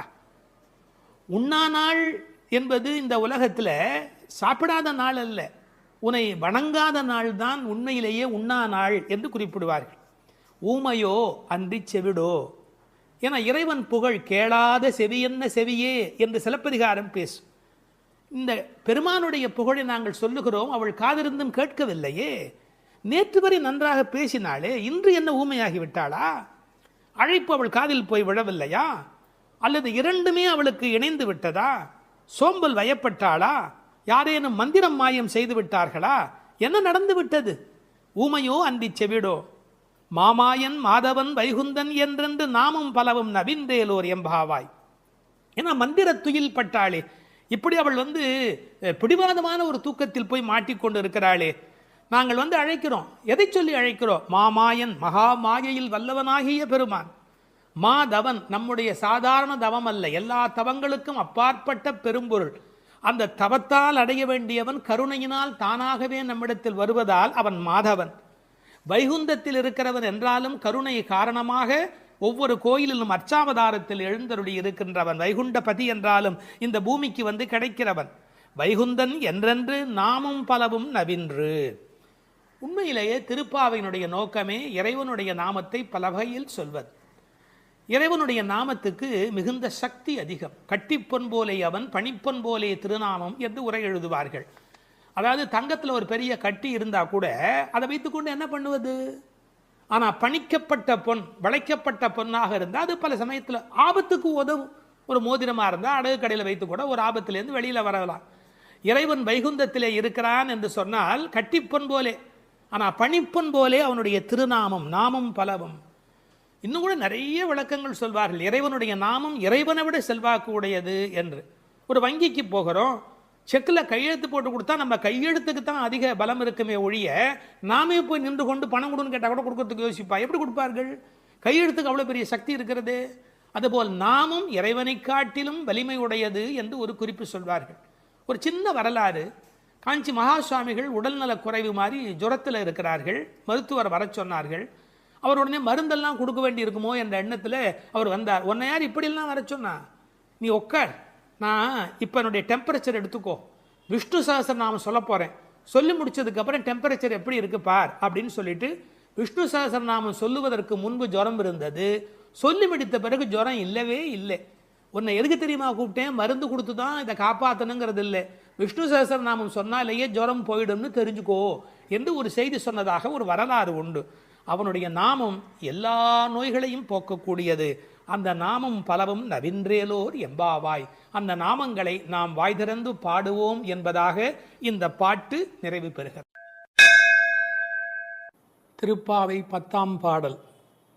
நோற்றுச் சுவர்க்கம் புகுகின்ற அம்மனாய், மாற்றமும் தாராரோ வாசல் திறவாதார், நாற்றத்துழாய் முடி நாராயணன் நம்மால் போற்றப் பறைதரும் புண்ணியனால், பண்டொரு நாள் கூற்றத்தின் வாய் வீழ்ந்த கும்பகர்ணனும் தோற்றும் உனக்கே பெரும் துயில்தான் தந்தானோ, ஆற்ற அனந்தல் உடையாய் அருங்கலமே தேற்றமாய் வந்து திறவேலோர் எம்பாவாய். இந்த பாடலை நோன்பின் பெருமையால் கண்ணனை கையில் கனிபோல் அடைந்த ஒரு பக்திமிக்க பாவை எழுப்பப்படுகிறாள் என்றும் பார்க்கலாம். அல்லது தூக்கத்தையே நோன்பாக கருதி சோம்பி கிடக்கிற ஒருவளை கேலி பேசுவதாகவும் பொருள் கொள்ளலாம். இப்போது பாடலின் பொருளை முதலில் பார்ப்போம். நோன்பின் பலன் கைவரப் பெற்று அதன் விளைவாக சொர்க்கத்தையே அடைகின்ற பெண்ணே, அந்த சொர்க்கத்தினுள்ளே புகும் பெண் என்றாலும் உறக்கத்தை நோன்பாக கொண்டவளே என்று இன்னொரு பொருள். நீ வாயில் கதவைத்தான் திறக்கவில்லை, வாயை திறந்து பதில் கூடவா சொல்லக்கூடாது?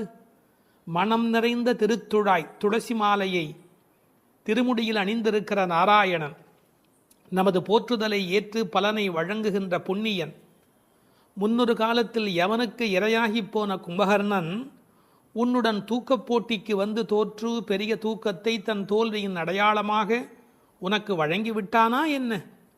மிகுந்த சோர்வும் சோம்பலும் ஏன் உனக்கு?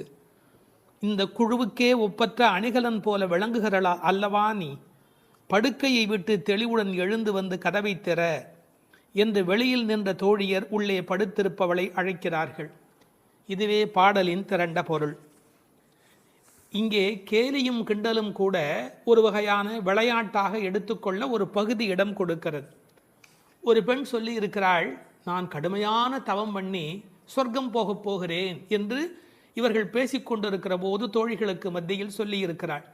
அவளை இப்போது எழுப்ப வந்திருக்கிறார்கள். ஆஹா அடியம்மா, நீ சொர்க்கம் போகிற லட்சணம் என்ன என்று எங்களுக்கு தெரியாதா?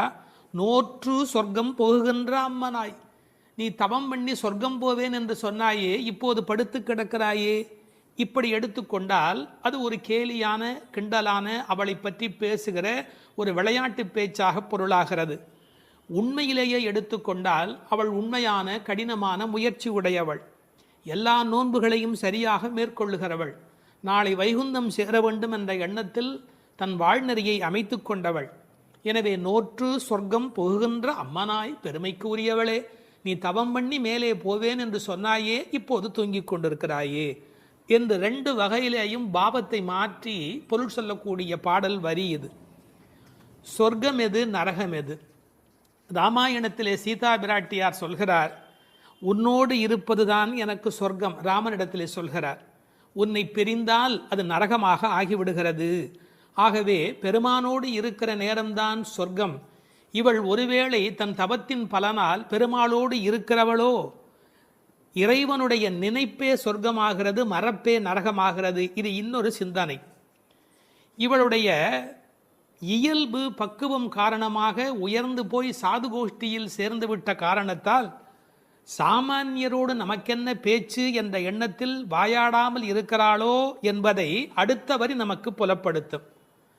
தனக்கு உரிய நல்ல கோஷ்டியிலே இருப்பது, சிறந்தவர்களோடு அந்த வர்க்கத்தில் இருப்பதுதான் சொர்க்கமாக மாறுகிறது.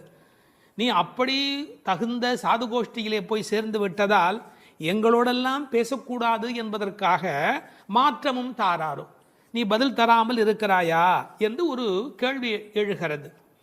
அம்மாடி, உன்னால் வீட்டு வாசல் திறக்க முடியவில்லை, வீட்டு வாசலே திறக்க முடியவில்லையே, உனக்காக வைகுந்த வாசல் திறக்கப் போகிறதா என்று இன்னொரு கிண்டல் பொருளும் அதற்குள்ளே இருக்கிறது.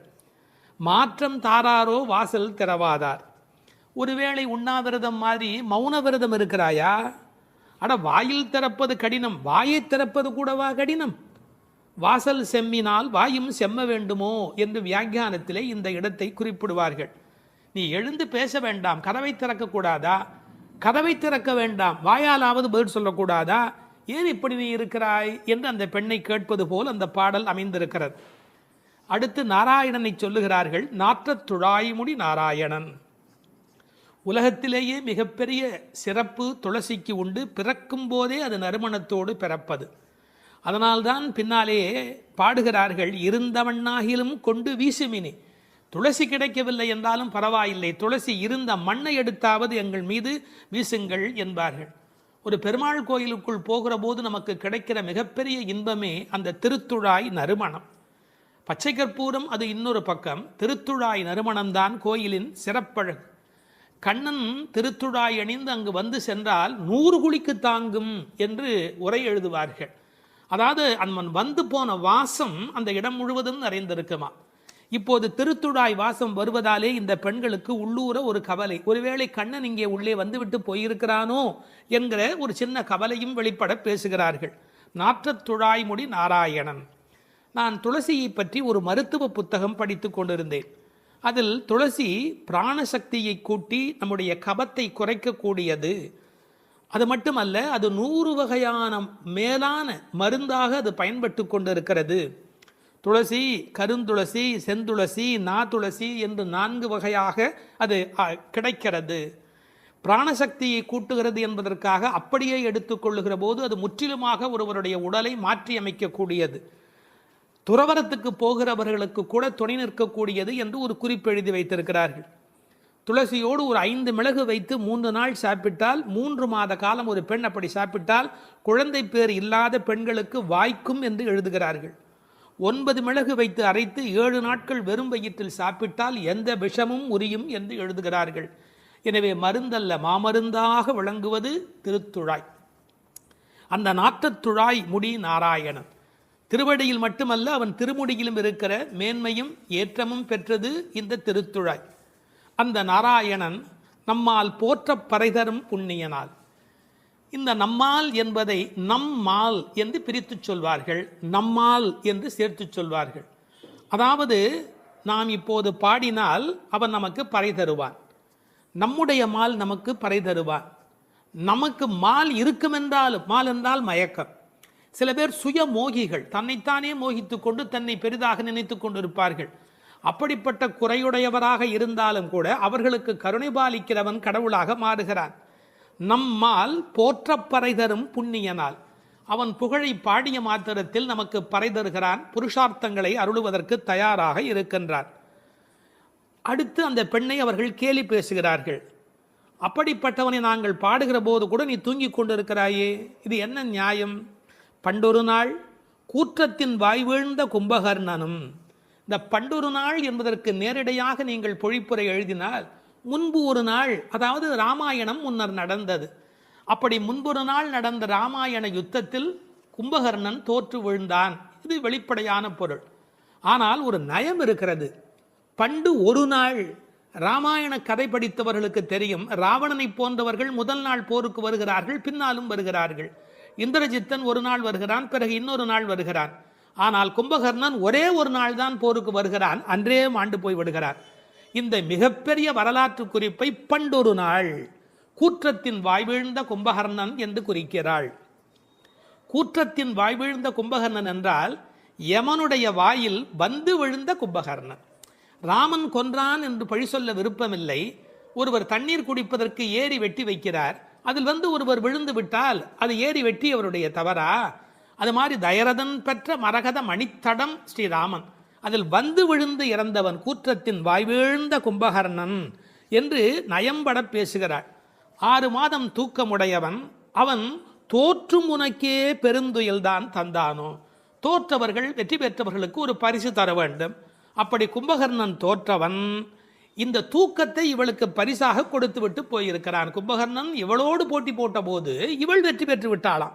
அந்த கேலி பேசுகிறார்கள், தோற்றும் உனக்கே பெரும் தொழில்தான் தந்தானோ. சோம்பல் எல்லா நோய்களுக்கும் மகப்பேறு மருத்துவ மறை. ஆங்கிலத்திலே என்தூசியாசம் என்று ஒரு வார்த்தை சொல்கிறார்கள். அதை பற்றி ஆழமான பொருள் சொல்லுகிறவர்கள், என்தூசியாசம் என்றால் உற்சாகம் என்று மட்டும் பொருள் அல்ல, இறைமையில் நிறைந்தவர் என்று ஒரு பொருள் கொள்ளுகிறார்கள். எனவே சோம்பல் இறைநிலைக்கு எதிரானது, உயிர்ப்பு இறைநிலைக்கு அடையாளமானது. நீ இப்படி கும்பகர்ணனை போல் தூக்கத்தில் இருக்கிறாயே, நீ அனந்த நிலையில் இருக்கிறார், அதாவது தூக்கமும் இல்லை விழிப்பும் இல்லை, அந்த நிலையில் இருக்கிறாய், ஆற்ற ஆனந்தல் உடையாய். ஆனால் நீ யார்? எங்களுக்கு அரும் கலை. நீ வந்தால் எங்கள் கோஷ்டிக்கே பெருமை, எங்கள் கோஷ்டியே ஒளி வீசக்கூடியது, எங்களுக்கு நல்ல அணிகலன் நீ. தேற்றமாய் வந்து திரவேலோர் எம்பாவாய். தேற்றமாய் என்றால் படுத்த நிலையிலேயே அப்படியே எழுந்து வெளியிலே வந்து விடாதே. அதுக்கு ஒரு உரை சொல்வார்கள், வால்மீகத்தில் இலக்குவனை பார்க்க தாரை வந்த மாதிரி வந்து விடாதே, நீ உன்னை அழகுபடுத்தி கொண்டு திருத்தமாக வர வேண்டும் என்ற குறிப்பை அருங்கலமே தேற்றமாய் வந்து திரவேல் என்று பாடுகிறார்கள்.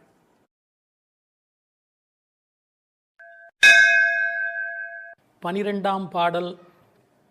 கனைத்திளம் கற்றருமை கன்றுக்கு இறங்கி நினைத்து முலை வழியே நின்று பால் சோர நனைத்தில்லம் சேராக்கும் நற்செல்வன் தங்காய் பனித்தலை வீழனின் வாசல் கடை பற்றி சினத்தினால் தென்னிலங்கை கோமானைச் செற்ற மனத்துக்கு இனியானை பாடவும் நீ வாய் திறவாய் இனித்தான் எழுந்திராய் ஈதன்ன பேருறக்கம் அனைத்தில்லத்தாரும் அறிந்தேலோர் எம்பாவாய். இதனுடைய பொருள், கன்றை பிரிந்த எருமை தன் கன்றை நினைத்து கனைத்து அந்த நினைப்பால் தனது காம்புகளிலிருந்து விடாது பால் பொழிவதால் வீடெல்லாம் பால் வெள்ளமிட்டு சேராகி கிடக்கின்ற வீட்டின் தலைவனான பெரும் செல்வத்தை பெற்றிருப்பவனது தங்கையே. முன்பு பெரும் கோபத்தால் தென்னிலங்கை மன்னனான ராவணனை அழித்து ஒழித்த மனத்திற்கு இனியவனான ராமபிரானை புகழ்ந்து மார்கழி மாத பனி தலையில் விழுந்து கொண்டிருக்க நாங்கள் உன் வீட்டு வாசலில் கீர்த்தனம் செய்வதை கேட்டும் நீ உறங்கலாமா? கதவை திற, பொழுது விடிந்து இன்னும் நீ உறங்குவது எல்லா வீட்டாருக்கும் தெரிந்துவிட்டது, இனியாவது எழுந்திரு, என்ன இது பெரிய உறக்கம் என்கிறார்கள். இந்த பாடலில் எழுப்பப்படுகிறவள் கண்ணபெருமானுடைய நெருங்கிய நண்பனுடைய தங்கை. அவளை எழுப்புகிற போது நற்செல்வன் தங்காய் என்று அவர்கள் அன்போடு அழைக்கிறார்கள். சூழலை முதலில் வர்ணிக்கிறார்கள். ஒரு எருமை அவிழ்த்துவிட்ட பிறகும் பால் கறவாமல் விட்டுவிட்டதால் தன் கன்றை நினைத்து அது பால் பொழிகிறது, அதனால் வீடு சேராகிறது. கனைத்திளம் கற்று எருமை கன்றுக்கு இறங்கி நினைத்து முலைவழியே நின்று பால் சோர என்று பாடலிலே வருகிறது. பக்தி இலக்கியங்களுடைய அடிப்படை நாதமே அன்புதான் பிரமாதம். உண்மையிலேயே வாழ்க்கை ஒரு அறிவுபூர்வமான ஏற்பாடு அல்ல, அது அன்பு பூர்வமான ஒரு ஏற்பாடு. ஒரு எருமையே இப்படி இருக்குமானால் இறைமை என்ற இறை தத்துவத்தில் ஈடுபட்டவர்கள் எவ்வளவு இரக்கத்தோடு இருக்க வேண்டிய கடமை உடையவர்கள். எருமை மாடு கன்றுக்கு இறங்கி பால் சொரிவதை கவிச்சக்கரவர்த்தி கம்பன் பாடிக்காட்டி இருக்கிறார். எருமைகள் பால் பொழிய அன்னக்குஞ்சுகள் அந்த பாலை அருந்தி மகிழ்ந்தன என்று ஒரு கற்பனையிலே பாடுகிறார். சேல் உண்ட ஒன்கணாரின் திரிகின்ற செங்கால் அன்னம் மால் உண்ட நளினப்பள்ளி வளர்த்திய மழலை பிள்ளை கால் உண்ட சேற்று மேது கன்று உள்ளி கனைப்பச் சோர்ந்த பால் உண்டு துயில பச்சை தேரை தாலாட்டும் பண்ணை என்று எழுதுகிறார். நாட்டு வளத்தை எழுதுகிற போது தாமரைப்பூவில் உறங்கிக் கொண்டிருக்கிற அன்னக்குஞ்சுகளுக்கு எருமை மாடு தன்னுடைய கன்றை நினைத்து சொரிந்த பால் அவைகளுக்கு கிடைத்தன என்று கோசல நாட்டு வளத்தை பாடுகிற போது குறிப்பிடுகிறார். உண்மையிலேயே இந்த எருமைகள் இப்படி பால் கறக்கும் என்கிற தன்மையினை வேறு ஒரு வகையில் சங்க இலக்கியத்தில் ஒரு புலவர் பாடிக்காட்டி இருக்கிறார். வெள்ளி வீதியார் என்ற ஒரு புலவர். அவர் வேறு ஒரு கோணத்தில் சொல்லுகிறார். காமத்தை பற்றி பாடுகிற போது தலைவன் வந்து எங்களை அனுபவிக்கவில்லை, எங்கள் இளமையோ வீணாகிறது, எங்களுக்கும் பயனில்லை அவனுக்கும் பயனில்லை, உடம்பில் பசலை நோய் வந்து துன்பப்படுகிறேன் என்று எழுதுகிறார். கன்றும் உண்ணாது கலத்தினும் படாது நல் ஆண் தீம்பால் நிலத்து உக்காங்கு, அவர் பசு என்று எழுதுகிறார். இது சங்க இலக்கிய பாடல். ஆண்டாள் சங்க இலக்கியங்களை படித்தவள் என்பதற்கு இது ஒரு அடையாளம். கன்றும் உண்ணாது கலத்தினும் படாது நல்லான் தீம்பால் நிலத்து உக்காங்கு எனக்கும் ஆகாது என்னைக்கும் உதவாது பசலை உணியர் வேண்டும் என்று குறுந்தொகையிலே வெள்ளி வீதியார் என்ற புலவர் எழுதி காட்டியிருக்கிறார். இன்னொரு கோணத்திலே பார்க்கிற போது வியாக்கியானம் பண்ணினவர்கள் எருமை மாடு கன்றை நினைத்து படுகிற பாட்டை சொல்லிவிட்டு எருமைகள் கரவாவிட்டால் படும் பாடு இந்த பெண்கள் கோபியர் சொல்லுகிறார்களா என்ன, அனைவரும் எருமை படுகிற பாட்டை நாங்கள் அல்லவா உன்னாலே படுகிறோம் என்று கண்ணனுக்கு புரிய வைக்கிறார்களாம். எனவே கனைத்திளம் கற்றெருமை கன்றுக்கு இறங்கி நினைத்து முலைவழியே நின்று பால் சோர. சென்ற பாடலிலே பால் கறப்பதை பற்றிய குறிப்பு வந்தது. கற்றுக்கறவை கணங்கள் பல கறந்து என்று வரும். இந்த பாடலிலே பால் கறவாமை பற்றிய குறிப்பு வந்தது. அப்படியானால் எது உண்மை? இப்படி எடுத்துக்கொள்ள வேணும். பக்தி யோகத்தில் ஈடுபட்டிருக்கிற தன்மையினை இந்த பாடலும், கர்மயோகத்தில் ஈடுபட்டிருக்கிறவர்களை பற்றிய குறிப்பை அந்த பாடலிலும் ஆண்டாள் குறிப்பிடுகிறாள் என்று பொருள் கொள்ள வேண்டும். நற்செல்வன் தங்காய், சிறந்த செல்வமுடையவனுடைய தங்கையே. அவன் எப்படி நற்செல்வனாக இருக்கிறான்? கண்ணனுடைய மிக நெருங்கிய நண்பன் ஒருவன், அதை ஆழ்வார் பாடுகிற போது சொல்லுகிறார். பெரியாழ்வார் திருமொழியிலே சுரிகையும் தெரிவில்லும் செண்டுகோலும் மேலாடையும் தோழன்மார் கொண்டு ஓட ஒரு கையால் ஒருவன் தன் தோளை ஊன்றி. கண்ணன் எப்போதும் யாராவது ஒருத்தனுடைய தோளை அணைத்தபடி இருக்கிறானாம். அப்படி ஒரு கையால் ஒருவன் தன் தோளை ஊன்றி. எனவே கண்ணனுடைய மிக நெருக்கமான நண்பன் அவனை விட்டு வராமையினாலே அவன் வீட்டு எருமை கறவாதபடி போயிற்று என்று பொருள் கொள்ள வேண்டும். தமிழிலே மாடு என்பதே செல்வத்தை குறிப்பது. எனவே அந்த மாட்டின் பெருஞ்செல்வம் உடையதால் நற்செல்வன் தங்காய் என்று பொருள் செய்தார்கள். தத்துவார்த்தமாக பொருள் செய்தவர்கள் ஆண்டாளுக்கு சகோதரராக எம்பெருமானாரை சொல்லுகிற மரபு வழி சிந்தனையினை கொண்டு வருகிறார்கள். பெரியாழ்வார் பெற்றெடுத்த பெண் பிள்ளை வாழியே, பெரும் புதூர் மாமுனிக்கு பின்னானாய் வாழியே என்று ராமானுஜருக்கு தங்கையாக ஆண்டாள் பேசப்படுகிறாளே. கோயில் அண்ணா வாரும் என்று ஆண்டாள் அழைத்தாளே, அந்த இங்கு நினைவூட்டி நற்செல்வன் தங்காய் என்ற ஆண்டாளையே குறிப்பிடுகிறார்கள். அது மட்டுமல்ல, கைங்கரிய லக்ஷ்மி, அதுதானே செல்வம், இந்த உலகத்தில் பகவானுக்கு செய்கிற சேவையே பெரிய செல்வம் என்று வேறு ஒரு கோணத்திலும் இதற்கு உரை எழுதுவார்கள். இந்த பெண்கள் இப்போது பேசுகிறார்கள், அம்மா உன் வீட்டு வாசலிலே மார்கழி பனி தலையிலே வந்து விழுகிறது, நாங்கள் எதை பிடித்து கொண்டு நிற்கிறோம் தெரியுமா? உன் வீடு சேராகி கிடக்கிறது, எருமை பால் ஓட ஓட கீழே கால் வைக்க முடியவில்லை, சேராகி இருக்கிறது. பழைய காலத்தில் வீட்டு கதவுல நாதாங்கி என்று ஒன்று தொங்கும், அதைத்தான் நாதம் சத்தம் போடுவார்கள், தட்டினா வீட்டுக்குள்ளே கேட்போம் என்ற காலிங் பெல் இன்றைய மெத்தடில். அந்த நின் வாசல் கடையை பற்றி நாங்கள் நாதாங்கியை பற்றி கொண்டு நிற்கிறோம். அதுக்கு உரை எழுதும் போது சொன்னார்கள், மேலே பனி வெள்ளம் மனத்தே பால் வெள்ளம், தரையிலோ மேலே பனி வெள்ளம் மனத்தே மால் வெள்ளம், மால்னா திருமால், மனத்தே மால் வெள்ளம் தரையிலே பால் வெள்ளமாய் தெப்பம் வற்றுவாரை போலே உன் வீட்டு நாதாங்கியை பிடித்து தொங்கிக் கொண்டிருக்கிறது கான். அப்படியெல்லாம் அந்த நாதாங்கியை பிடித்து கொண்டு இவைகள் தொங்கிக் கொண்டு நிற்கிறார்கள். சினத்தினால் தென்னிலங்கை கோமானை செற்ற மனத்துக்கு இனியானி பாடமும் நீ வாய் திறவாய்.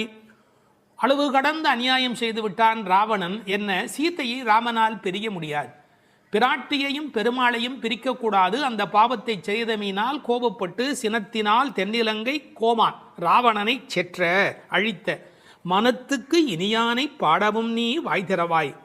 ராமன் மனத்துக்கு இனியவன், என யாருக்கும் எந்த நோவும் வரக்கூடாது என்று எண்ணுவது ராமனுடைய பண்பாடு. எப்படி என்று குகனை போன்ற அன்பர்கள் வருகிறார்கள், இவன் தாழ்ந்தவன் என்று நினைக்கல, ஏழை ஏதலன் கீழ்மகன் என்னாது அவனோடு அன்பு பாராட்டுகிறார். கிளிக்கு யாருடைய பெயர் வைப்பது என்று கேட்கிறாள், கைகேயி அம்மாவுடைய பெயரை வை என்று சொல்லுகிறார். இப்படி எல்லோருக்கும் மனத்துக்கு இனியனாயிருந்த அழகை வைமு கோபாலகிருஷ்ணமாச்சாரியார் உரையிலே ராமாயண பாடல்ல இருந்தே பல குறிப்பு சொல்லுகிறார். மனத்துக்கினியானே என்ற தொடர்க்கு நட்பினர் நொதுமலாளர் பகைவர் ஆகிய மூவகையர் மனத்துக்கும் இனியவன் என்று பொருள் கொள்ளலாம். குகனை விடுங்கள், அடுத்தாற் போல வாலிக்கும் ராவணனுக்கும் கூட இனியனாயிருந்தான் என்றோ. மூக்கும் காதும் வெம்முரண் முலை கண்களும் முறையால் இழந்து அரற்றிய சூர்ப்பனகையும் போக்கினீர் என் நாசி பொய்த்து என் என்றும் மேக்குயரும் நெடுமூக்கு மடந்தையர்க்கு மிகையன்றோ என்றும் பிழை செய்தீரோ என்றும் சூர்ப்பனகை ராமனை புகழ்ந்து பாடுகிறாள். மார்பில் ராமபானம் பாய்ந்து நின்ற நேலையும் வாலி ஓவியத்து எழுத ஒண்ணா உருவத்தாய் என்று சொல்லுகிறான். ஆவி போம் வேலைவாய் அறிவு தந்து அருளினாய் என்று பேசுகிறான். ராவணன் மாலியவானிடத்திலே வந்து சொல்லுகிற போது நாசம் வந்துற்ற காலை நல்லதோர் பகையை பெற்றேன் என்றார். அது மட்டுமல்ல, ராமனுடைய தோற்றத்தை பார்த்துவிட்டு சொல்லுகிறான், ராகவன் மேனி நோக்கி தீயன கொடிய வீர சேவகச் செய்வை கண்டால் நாயன தகுதும் அன்றே காமனும் நாமும் எல்லாம் என்று பகைவனை கொண்டாடுகிறான் ராவணன். எனவே ராமனிடத்தில் எல்லோரும் அன்பு பாராட்டுகிற காரணத்தினாலே அவன் மனத்துக்கு இனியவனாக இருக்கின்றான். அந்த மனத்துக்கு இனியானை நாம் பாட இனித்தான் எழுந்திராய். ராமாயணமே சொல்லிவிட்டோம், இன்னும் நீ எழவில்லையே, ஈதென்ன பேருறக்கம், இந்த உறக்கம் நியாயமா, இப்படி தூங்கி தொலைக்கிறாயே. அனைத்தில்லத்தாரும் அறிந்தார். உனக்கு வெக்கமா இல்லை? பக்கம் வீடு எதிர் வீடு எல்லாருமே நீ எழவில்லை என்பதை தெரிந்து வைத்திருக்கிறார். மனிதர்களுடைய இயல்பு தன்னை பற்றி அக்கம் பக்கம் என்ன நினைக்கும் என்கிற ஒரு கூச்ச சுபாவம் உண்டு. அதை இந்த இடத்துல எடுத்து சொல்லி அனைத்தில்லத்தாரும் அறிந்து என்று உரை எழுதினார்கள். ராமானுஜரை நினைவூட்டி உரையிலே இன்னொரு குறிப்பு சொன்னார்கள். திருக்கோஷ்டியூர் கோபுரத்தின் மேல் ஏறி திருவெட்டெழுத்தினுடைய பொருளை